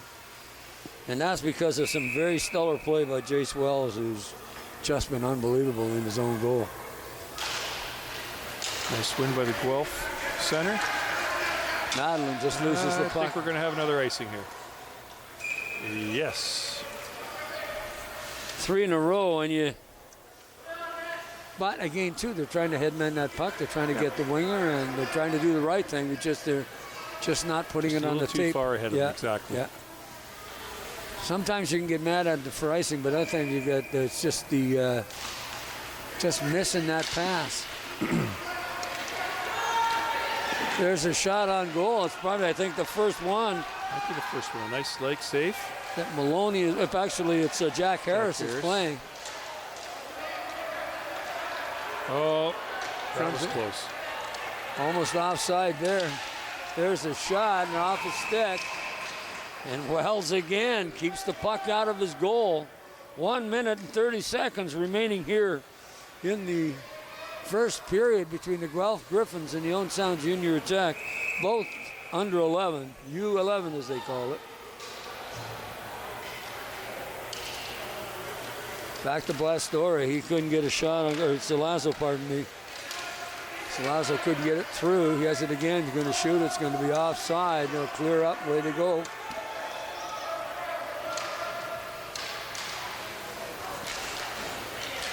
I think it was Roy Campanello that came up with that rule. Clear the zone? Yeah. Could be. Not Roy. We talked about the first game, right? It's a great rule. Yeah. Try to keep the flow of the game going. Fewer whistles, the better. There's another shot on goal.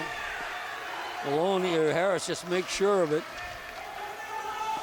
And on top of that puck is Lucas Reed. Can't control it, but here come the attack. They get it out. Nice play by Colvin to steal it and then knock it away.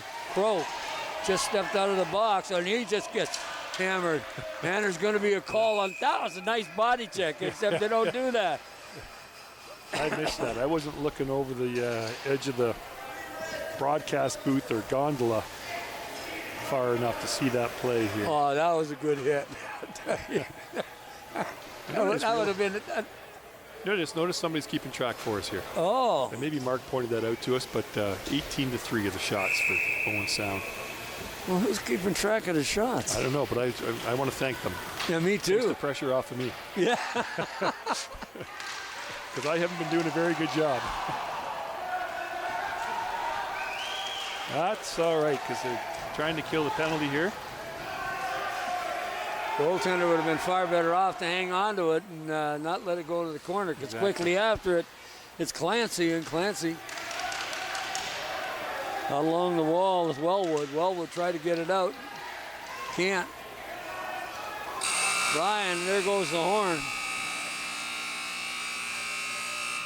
in that first period. But anyway, that's kind of cool that somebody's keeping the shots, because first intermission, weekend of the week, Guelph Griffins Junior Attack, nothing, and boy, I tell you, Jason Wells has played one super game in goal for 18 saves, 18 shots on net, 18 saves for Wells. See the coach talking to him over there on the bench, giving him a shot of water. What do you tell the young fella other than, hey, keep up the fantastic work? Nothing else you can say to him there. So, well, you and I know that they keep that kind of pressure up eventually. You're not perfect, and but Wells has been something else. Don't forget, folks, tonight on Rogers TV at 7 o'clock, because the new times in the zone in the OHL on Saturday night, we'll have the Attack against the Brantford Bulldogs, and that comes Mark and the boys will bring it to you. Of course, here on Rogers TV. I hope you stay tuned. I realized something here between games there. I had a listener send me a picture here, texted me a picture of you and I standing beside each other while I should maybe sit down while we do that commentary between the games. So I think the top of my head's missing from the TV screen. So I want to thank Gavin Downs, a young fella who I coached for 3 or 4 years, one of my favorite players that I've ever had the pleasure of coaching. Sent me a picture there and said they had to adjust the TV screen so they could see my head there on the screen. So there we go, Gord. I'll know better now. I'll sit down from now on. Well, no, you don't have to. It's just the long and short of stuff. That's all it is. Ryan had a chance, couldn't get it in past the defense. Van Good chasing it down. After it, 10, Spencer Colvin. But you know what? That was attack had almost a good scoring chance while we were talking about the attack coming up tonight. But cleaning the puck right off the goal line by the looks of it. Reed tried to get the puck in, couldn't. Good play. Could have kept in. Van Good can't get to it. Van Gugnet. I guess I hope I pronounced that correctly. I apologize if I don't for those folks that are watching. Nadelin. He loses it off, and of course Smythe picks it up. Johnny on the spot. Loose puck in the goal crease. Back pass again. Wells. 2 big saves so far. Another wraparound. Another great stop. Actually, that was Brady Phillips. Great job. Beautiful play by coming across the goal crease and stopping that wraparound. A little bit of body check going on, but that was incidental. Zane Smith knocks his man over. I think Wells was sticking his hand up there calling for a penalty. He's not going to get the call, though. Smythe. There's the shot. Scored. Finally, they got one by Wells. And what a beauty it was, too. And I believe it was number 10, Zane Smith, got the puck.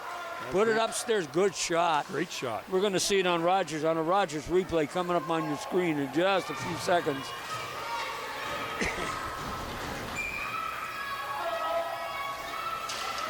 Here it comes. You're going to see him just at your right of your screen there. There's the puck's on his stick as he just... And of course, gets it up in the air. Wells overcommitted and was down, but he covered the bottom, but not the top. Here they come up the ice. I thought that might have been shorthanded, but it wasn't. Ryan can't control the puck. Picked up, knocked off Ryan by hitting the stick. Into Cedar. Gets it up. Little back pass. Griffin's just fired right down in. Lucas Horseman going to do a little bit of forechecking. Horseman walks that puck as a pass through behind the net. Didn't happen. Kept in at the blue line by Nadelin. There's a shot. Loose puck in front, but Johnny on the spot. I believe it was Gladwell. Got that shirt tucked up mid-time to get the number. There's a little hit on Horseman. And there's going to be a call on it. Back referee's got it. And as soon as the red jersey touched the puck, we got number 7, and that's Reed Smith going to the penalty box. On for a body check. Thought it might have been interference too, but no, body check it is.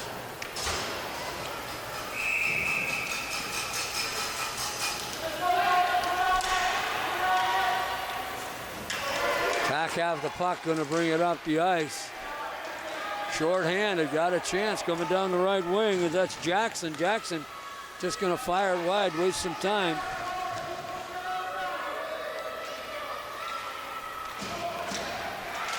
There's a shot off the body in front by Gladwell. Griffins with control of the puck in the zone. Oh, he put himself offside. Offside there. I thought he had control and it shouldn't have been offside, but I guess I'm not sitting right there, so referee called it. Yep, Owen Salmon got to get a few players off the ice here. There we go.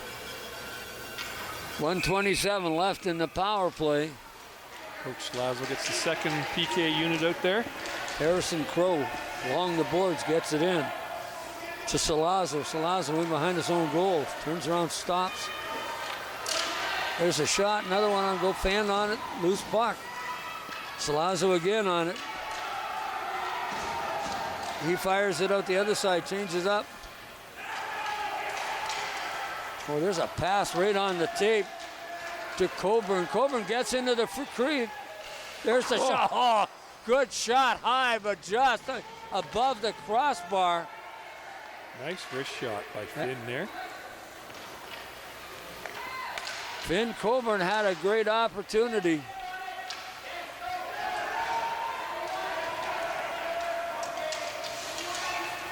Power play for the Griffins, having trouble getting through the neutral zone. 32 seconds left. Losing the puck and then fired down the ice by Coburn. Number 10, Colvin, had a chance but lost his footing. Just outside the line and then fired right back in by Coburn. Pardon me, that was number 9, Jackson.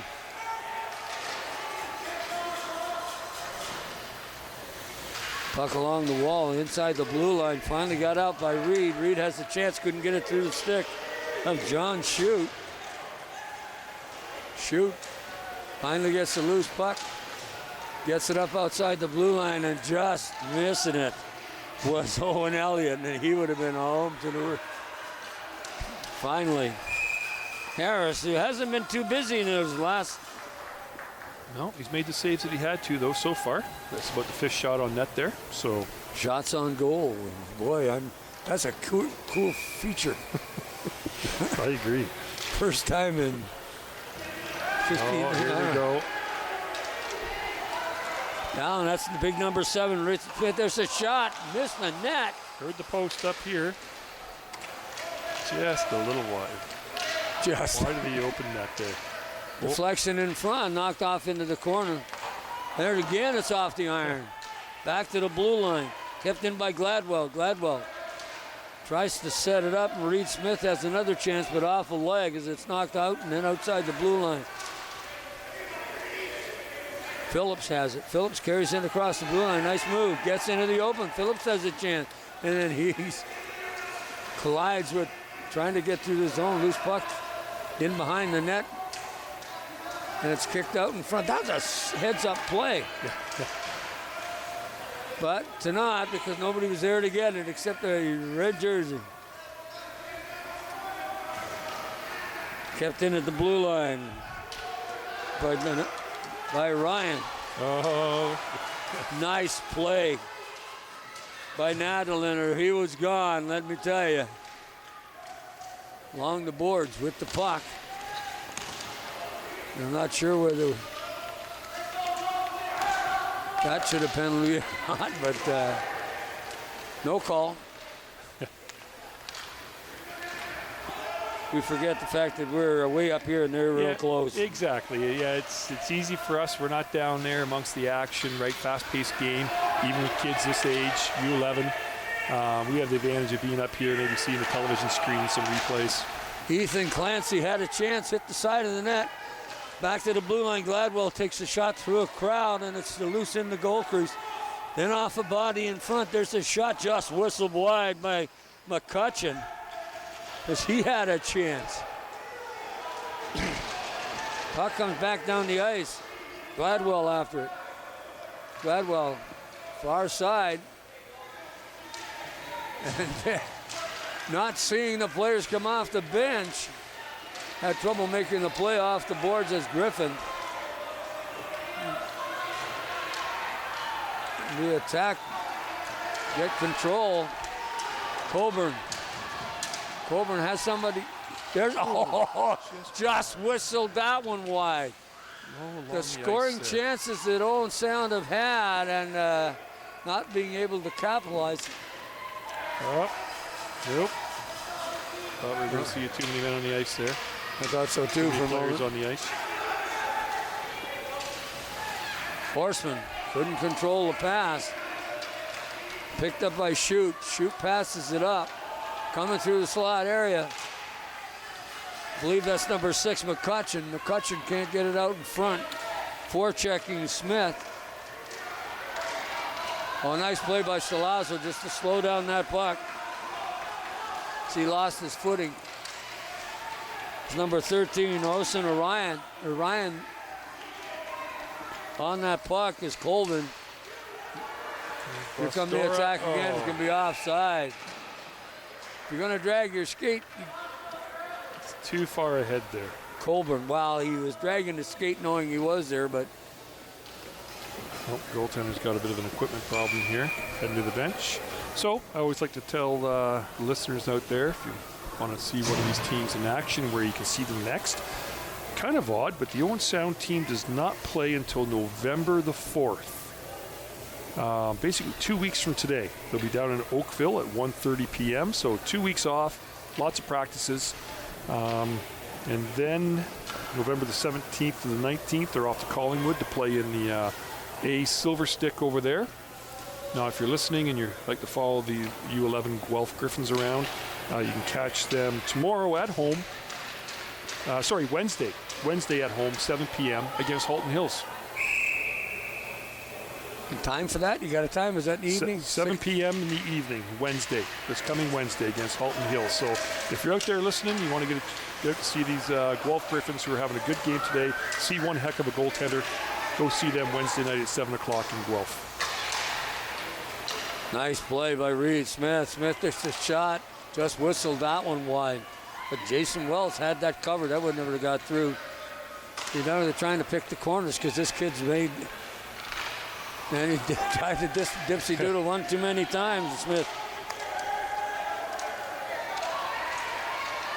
Loose puck, then back through center ice. Good hustle. Nice back check. Zane Smith? Yep, looks like it. Great back check, Zane, for sure. Back check. And did that go in? I think that went in and hit the back bar. I did hear it claim something. And it did come shooting out a little bit of a weird angle. So that must have went. Mike Johnson, referee, great position to make the call there. He pointed right away at the net. Zane Smith, I think, was the shooter. I'd like to see that one again. I like to see the overhead if we've got that. But then it would show you for sure that thing went under. Here we come with the replay. We'll probably see it here anyway. So there's the shot. Oh, it went off the goaltender, up under in the back of the net. Come back out. Wells was there in position, but some days we get the overhead, some days we don't. Nice to see the overhead there. Hopefully that didn't go off. Like I say, Mike Johnson was in good position. Hopefully that didn't go off the crossbar. No, I went under. Or do you think it went under, Gord? Oh, definitely. It was under because you could lose sight of the puck. True. Another offside. Going to clear the zone, going to do it. Get out, there they do.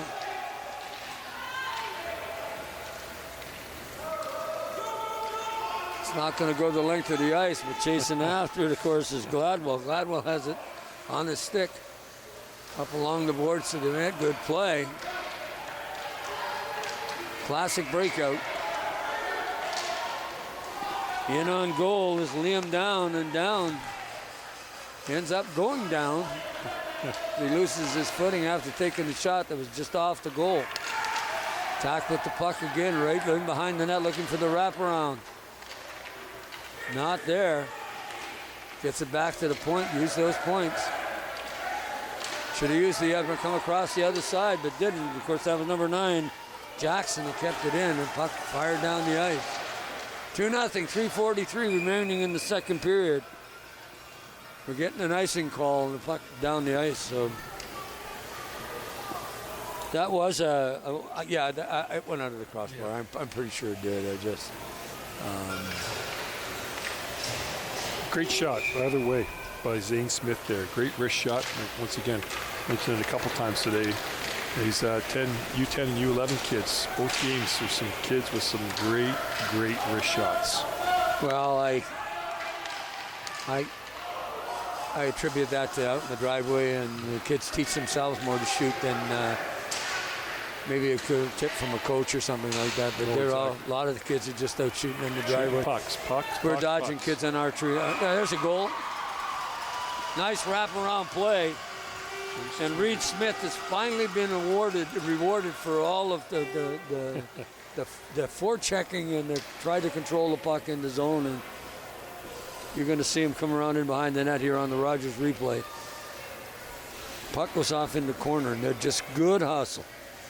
Smith gets it, turns around to come back on this side, little backhand. Wells just did not get back over in time.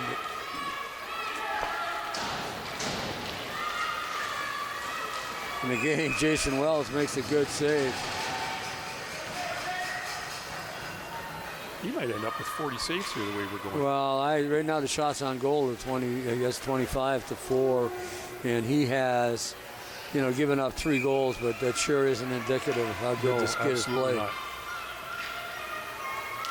Kid is right now, as far as I'm concerned, the Guelph player of the game, and we haven't even got half the thing over.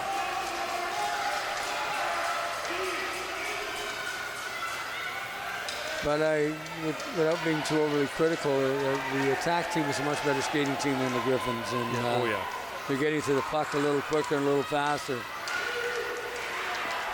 Coburn down the left wing. Nice pass across ice. Tried the return pass. Wasn't quite there. Coburn has it again. Then losing it to Colvin. And Colvin comes down the ice. Colvin gets his shot away. And it's on goal, and Harris is going to maximize his time on the camera because he's going to hang on to it, and we're going to watch him. And as he stops his 5th shot of the afternoon, so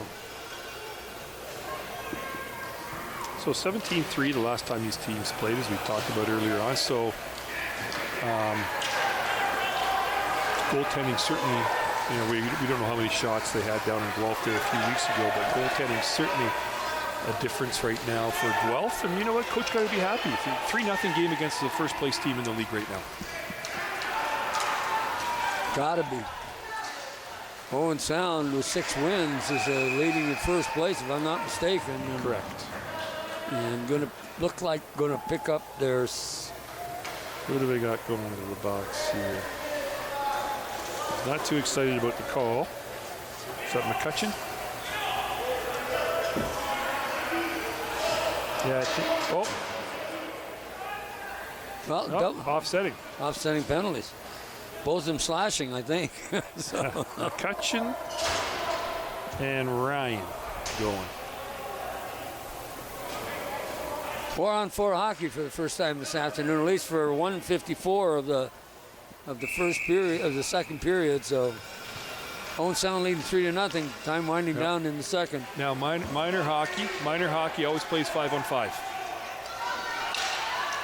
Offsetting.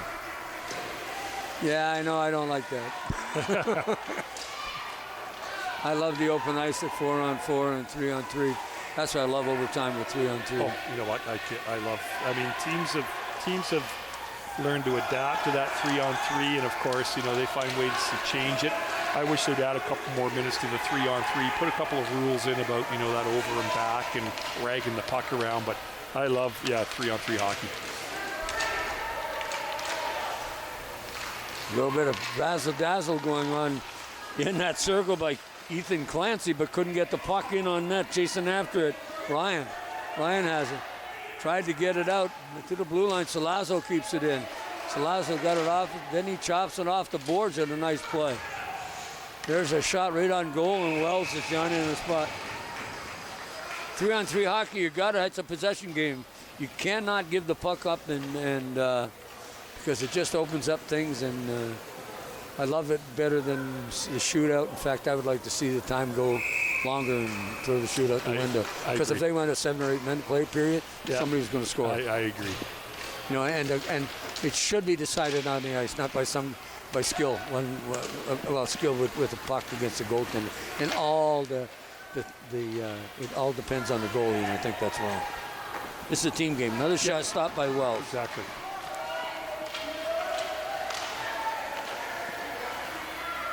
Into the corner right after this Twigger. Von Gannett. Out is Reed, Lucas Reed along the boards, up to Crow, and it's offside at the blue line. 5-on-5's well, most of the offside penalties, no matter what league it's in, pretty well all 5-on-5 anyway, unless there's a discrepancy in the. If one of the penalties occur after the coincidental, then it can be 4-on-4. There's a wraparound, nice play. Nice wraparound. That looked like the Connor Bedard first NHL goal there. Who was that? Liam Down. Liam Down, nice play, but Wells didn't get back across in time, and boy, that's still a pretty nice play. Both Wells has had such a good game this afternoon. You're going to see him coming behind the net on the replay, and he has control of that puck.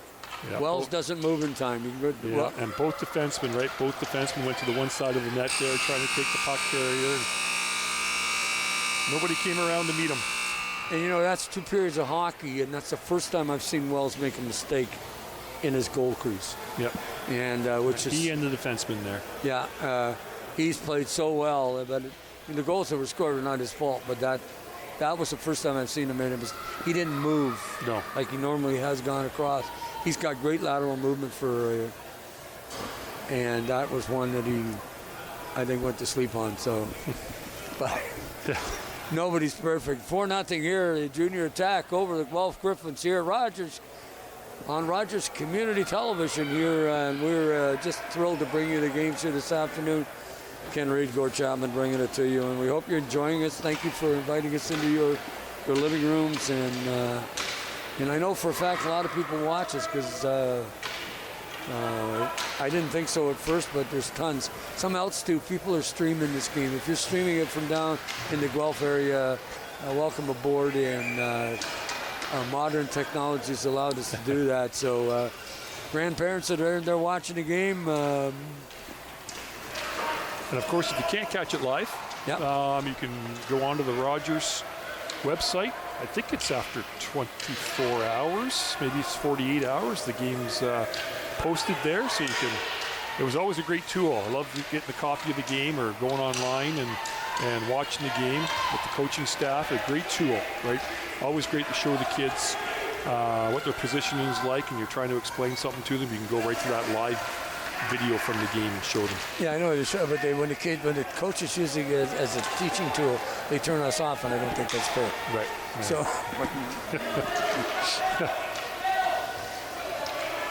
Down the left wing, Griffins trying to get control in their own zone, in behind the net.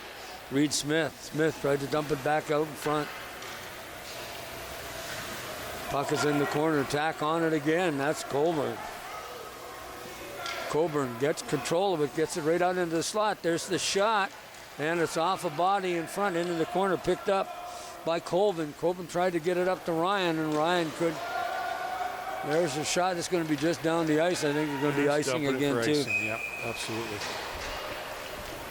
We discussed it last year. You were talking about when you were coaching hockey and you were doing the U11 to U12 that you used the video as a teaching tool. And the camera guys and our camera guys do a really good job of covering the ice, so it makes it much easier. It must be the coaches must be able to pick it up really well. Absolutely. So. Yeah, no, it was a great tool to have.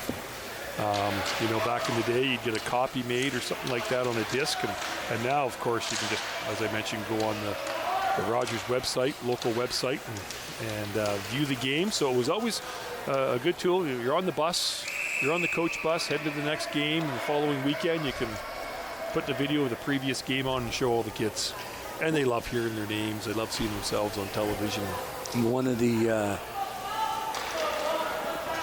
good friend of mine from our trailer park who coached hockey, who was coaching down in Beamsville, brought his team up here.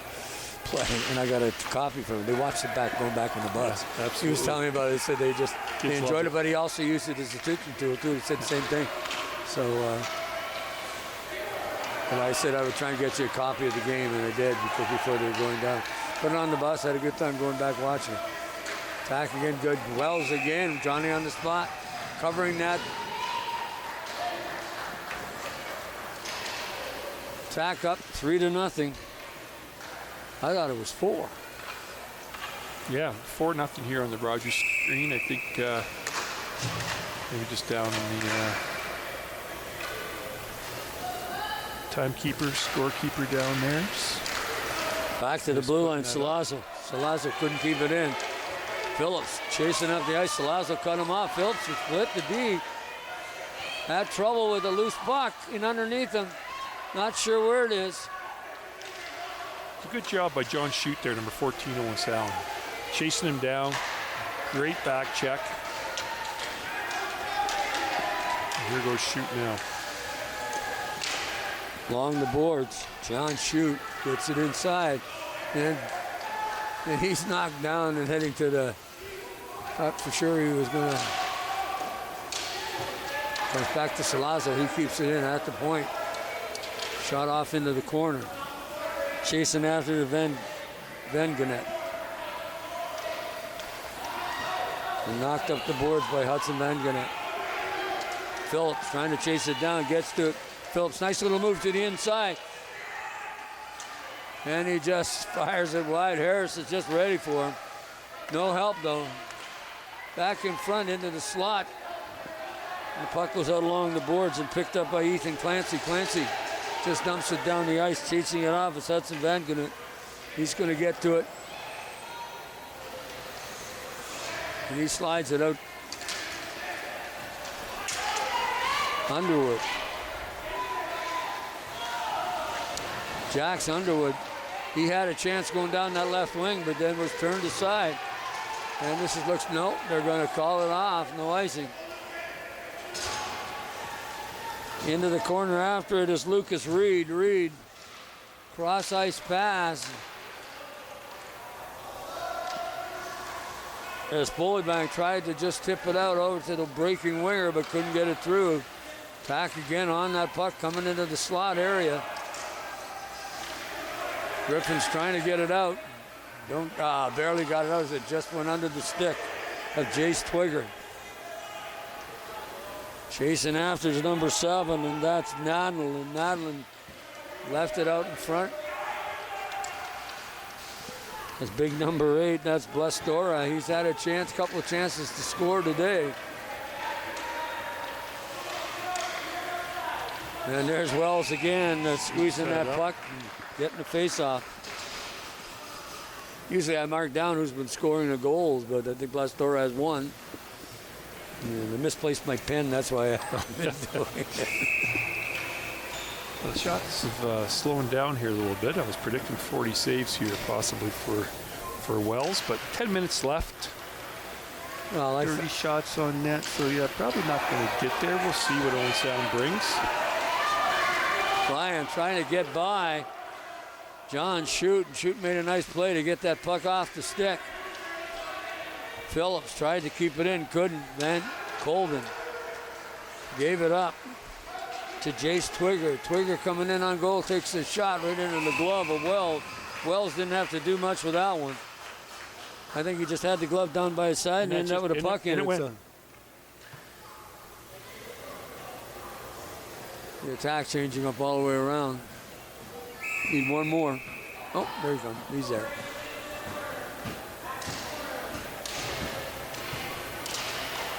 One withdraw. There's the shot off a leg, and then knocked away by Wells. Still there, dangerously close. Ryan gets the puck, trying to get through center. Does. Oh, there, just cut it out.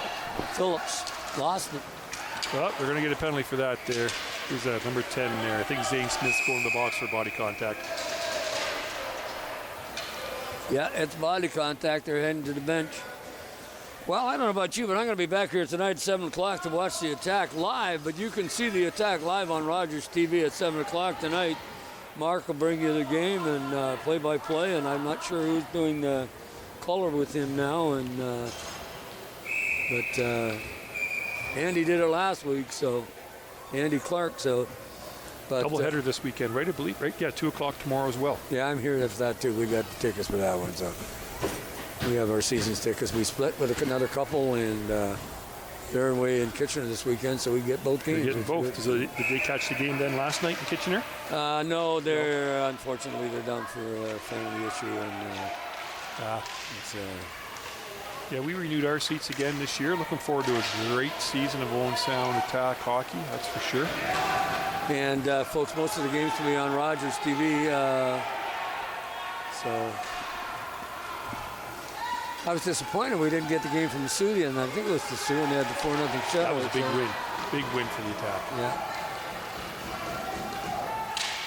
And last night, of course, the controversy with new coach, and I thought the attack played fairly well, but just had a couple of bad breaks, and that game could have gone one way or the other. But they'll adjust. Attack got that puck right inside. That was a gain. Reed Smith has had a really good game offensively for the attack today. Edelin has the puck in his own zone. Twist and turn. Dumps it up to Reed on the left wing. Here comes Reed. They had a chance. They almost caught him in the change. Reed stops, turns, centers it. And Underwood had a chance, or Wellwood, pardon me, went off the heel of his stick as it was set up nicely. Up ice, comes down, and he just dumps it into the zone. They're changing up on the attack team too, on the fly.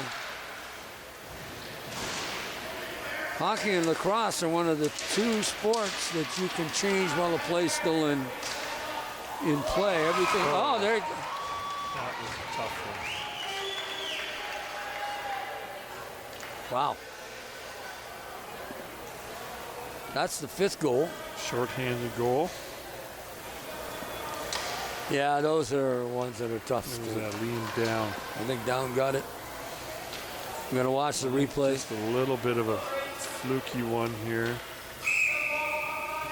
Puck bounces up in the air and then... Oh, just, yeah, I don't know if it went off the defender there, but just squeaked inside the post. Wells was upset with that one. He could tell that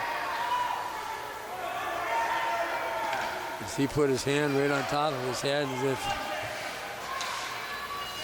because he knew he should have had that. Up along the wall, number 20, that's the lead down. Down's going to go right in on goal.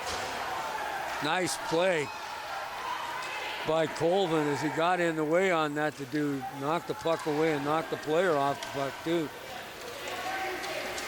Phillips down the left wing. Phillips off a leg as he tried to center to shoot it. Not sure which, but there's Harris stopping that puck. 5-0 as we're halfway through the third period. We play 2-10s. And a stop time 15-minute period. And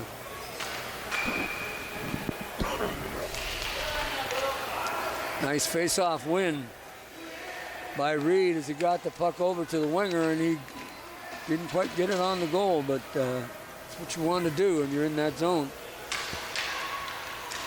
Nadeline up the boards. There you go. Go get it. Chasing after it is Ryan. Almost on top of it. Nice play. As Ryan has it. Tried to center it out. Down is going to get a full breakaway. Down in on the zone. In on goals now. Takes the shot. Nice stop by Wells. Even giving a little head nod there, the goalie. He did make a good save. Got the toe out. Wells has played unbelievable. He's been, yeah, he's given up 5 goals, but there again, there's Wells. Oh, it trickled in. That one in? Yep, trickled by him there. I think Wells thought he had it, but it did trickle in. No, that's too bad because he was in position to get it and didn't have control. Wasn't sure who got that one.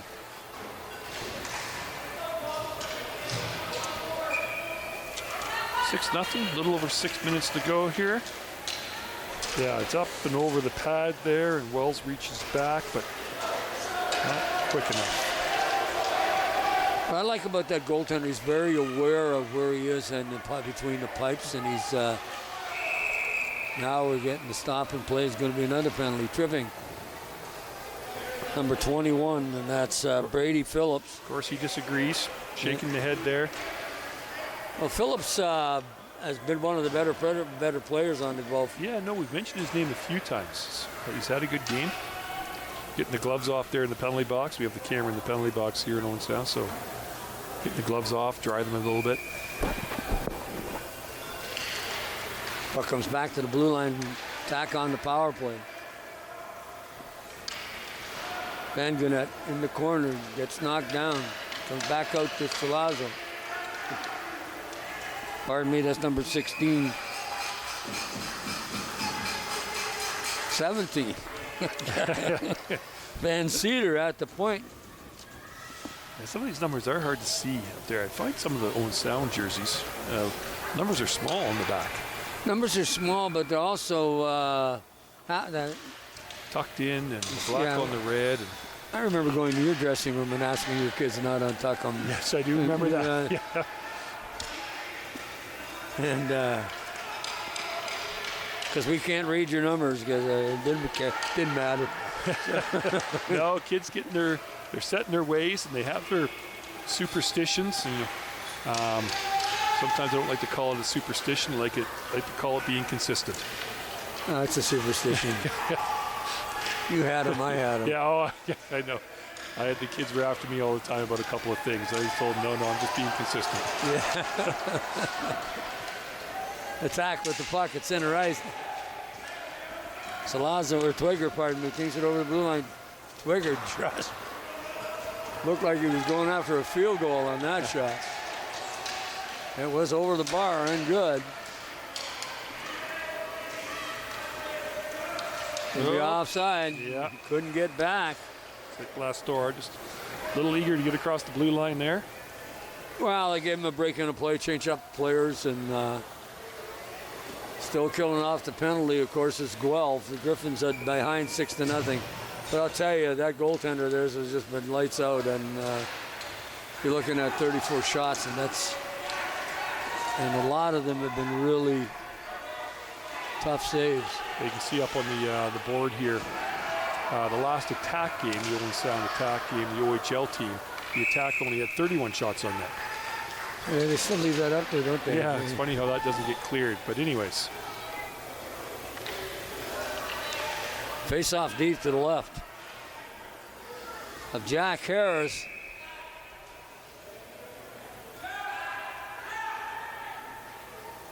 Well, they still have somebody in the penalty box. 28 seconds. This player off. As Phillips still got to serve some time in the sin bin. Coming up ice, of course, that big number 7 is Reed Smith's had a good day. There's the shot. Oh, he just whistled that by. That just missed a post by a hair. You'd like to have that one back. You'll be thinking about that one tonight when he goes home. If they had a bus. So, chasing after the puck is Ryan. Reed can't. They're just dipsily doodling inside. Game. Oh, it's sitting there. There's a shot scored. That's too bad. Puck was just sitting there, had a chance to clear it. Looks like the defender, somebody missed clearing the puck there. It was sitting there for the Owen Sound forward to flip it into the net. Zane Smith, I think I got that one. I think that's his second of the day, so he's had a good game. You see the puck coming into the zone. There's 3 red jerseys, and Wells makes 1 save, 2 saves. And there's no way he's up over the pad, and there's the shots, and 3 shots. On that exchange. 3:29 remaining in the game. Attack have this game in hand. John Salazzo going to get his 7th win by the looks of it. Couldn't control that pass, loses his stick. Missed an opportunity to make a pass over there. Just gets it out over the line as this Colvin. Ryan gets the puck coming in over the blue line. Kept in by Colvin. Hudson Vandegenet gets the puck and just dumps it out. 2-on-1, well, it would have been, except they were changing. Door's still open. They're looking to. Horseman gets it in.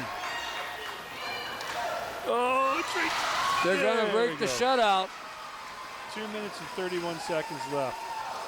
Number 15, Lucas Reed. And you know what? That was a good goal, too. And that wasn't just one of those off your pants, off your helmet, whatnot. Those guys work for that. And Lucas Reed picks up the rebound and puts it away. You're going to watch it here. It's number 13, Ryan, brings it over. Gets it in on goal and goes, makes the.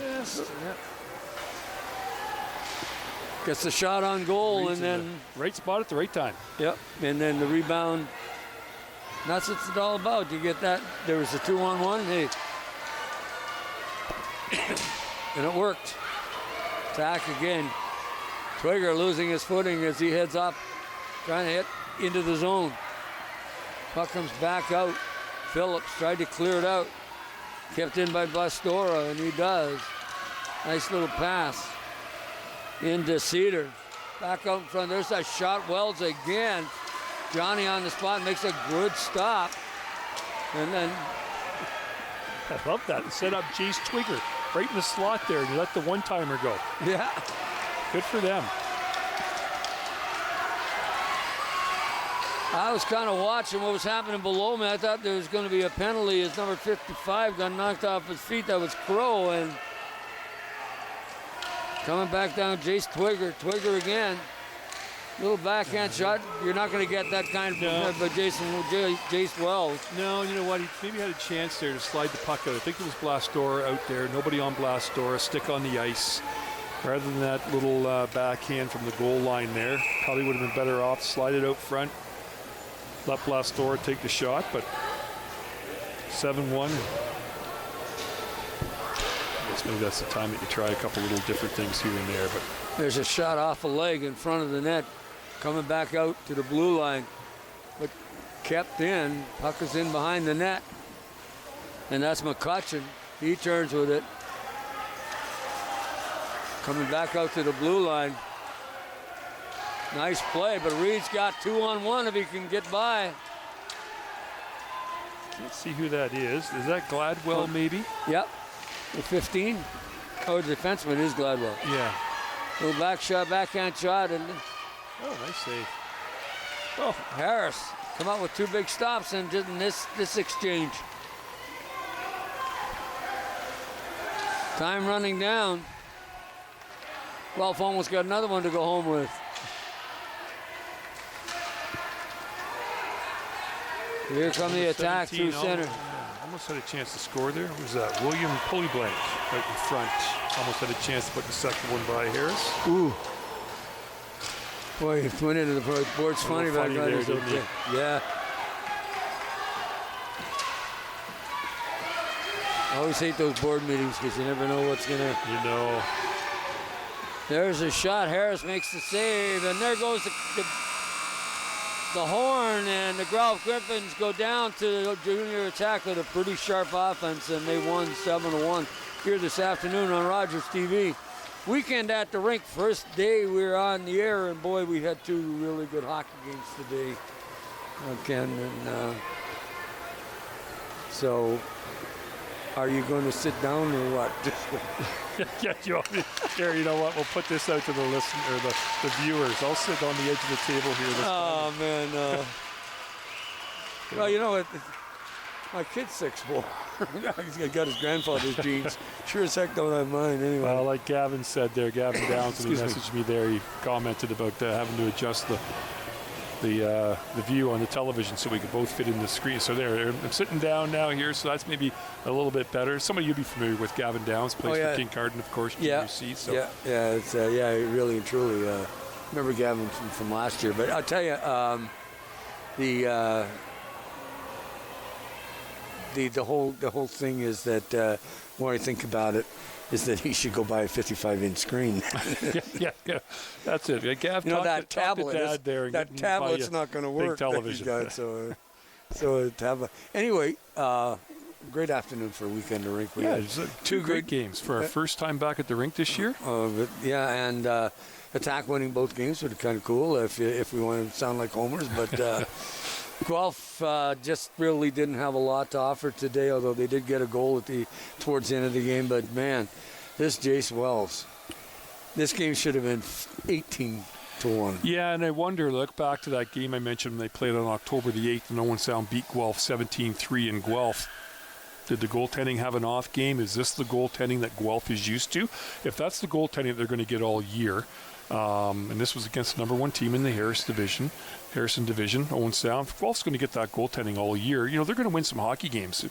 I think the Guelph coach, the whole staff, the players, the parents have to be happy with the performance here today. Lost 17-3 a couple of weeks ago. Today you only lose 7-1. Great goaltending, couple of scoring opportunities that they couldn't get past. Harrison, a lot better. Owen Sound, they got to be happy as well. They got to win. Coach Salazzo was said in practice they're working on passing, working on driving the net, working on that breakout, and I think we saw good examples of that team, how that practice is paying off for them right now. Well, they had some really good games today too. Some of the kids that you mentioned, because with Owen Sound, it wasn't really one person to stand it out. But Blastora, Jacob Blastora was Gladwell on defense. Harris. We heard Twigger, we heard Salazzo, we heard a lot of names. So a lot of good players, and so to mention those, to be so many, to pick one would be.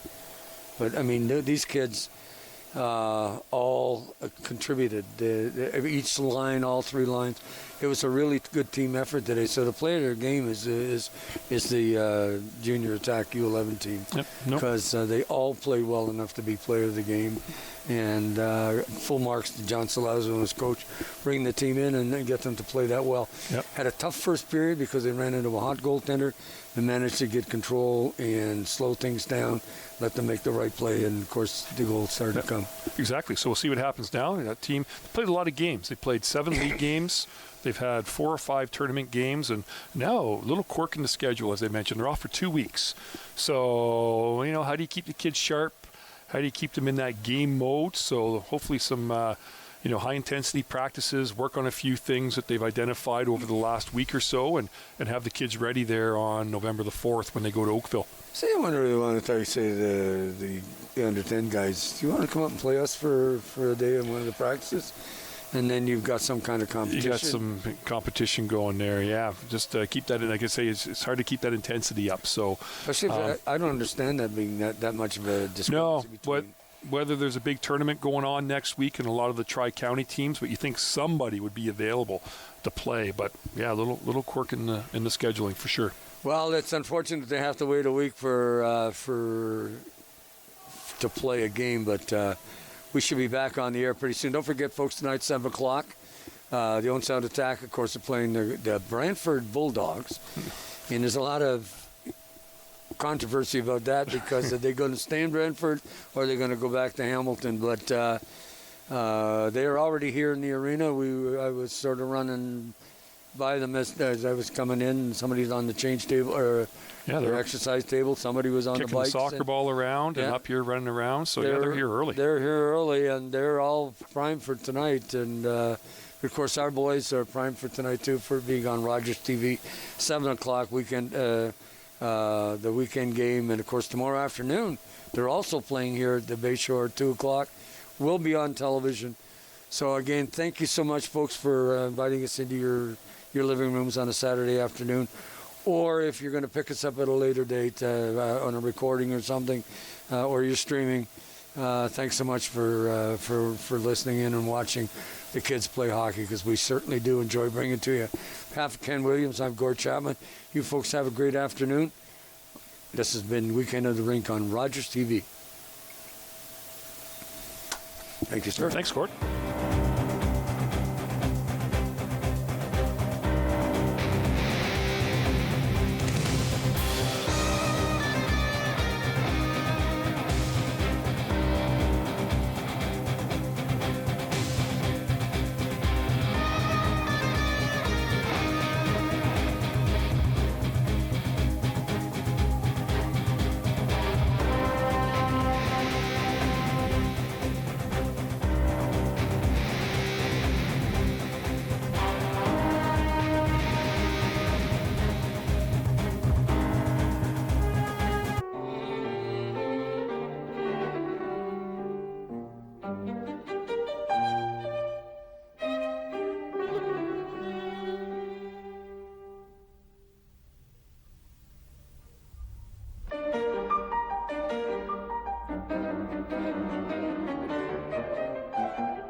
Enjoy Stingray music free on your mobile.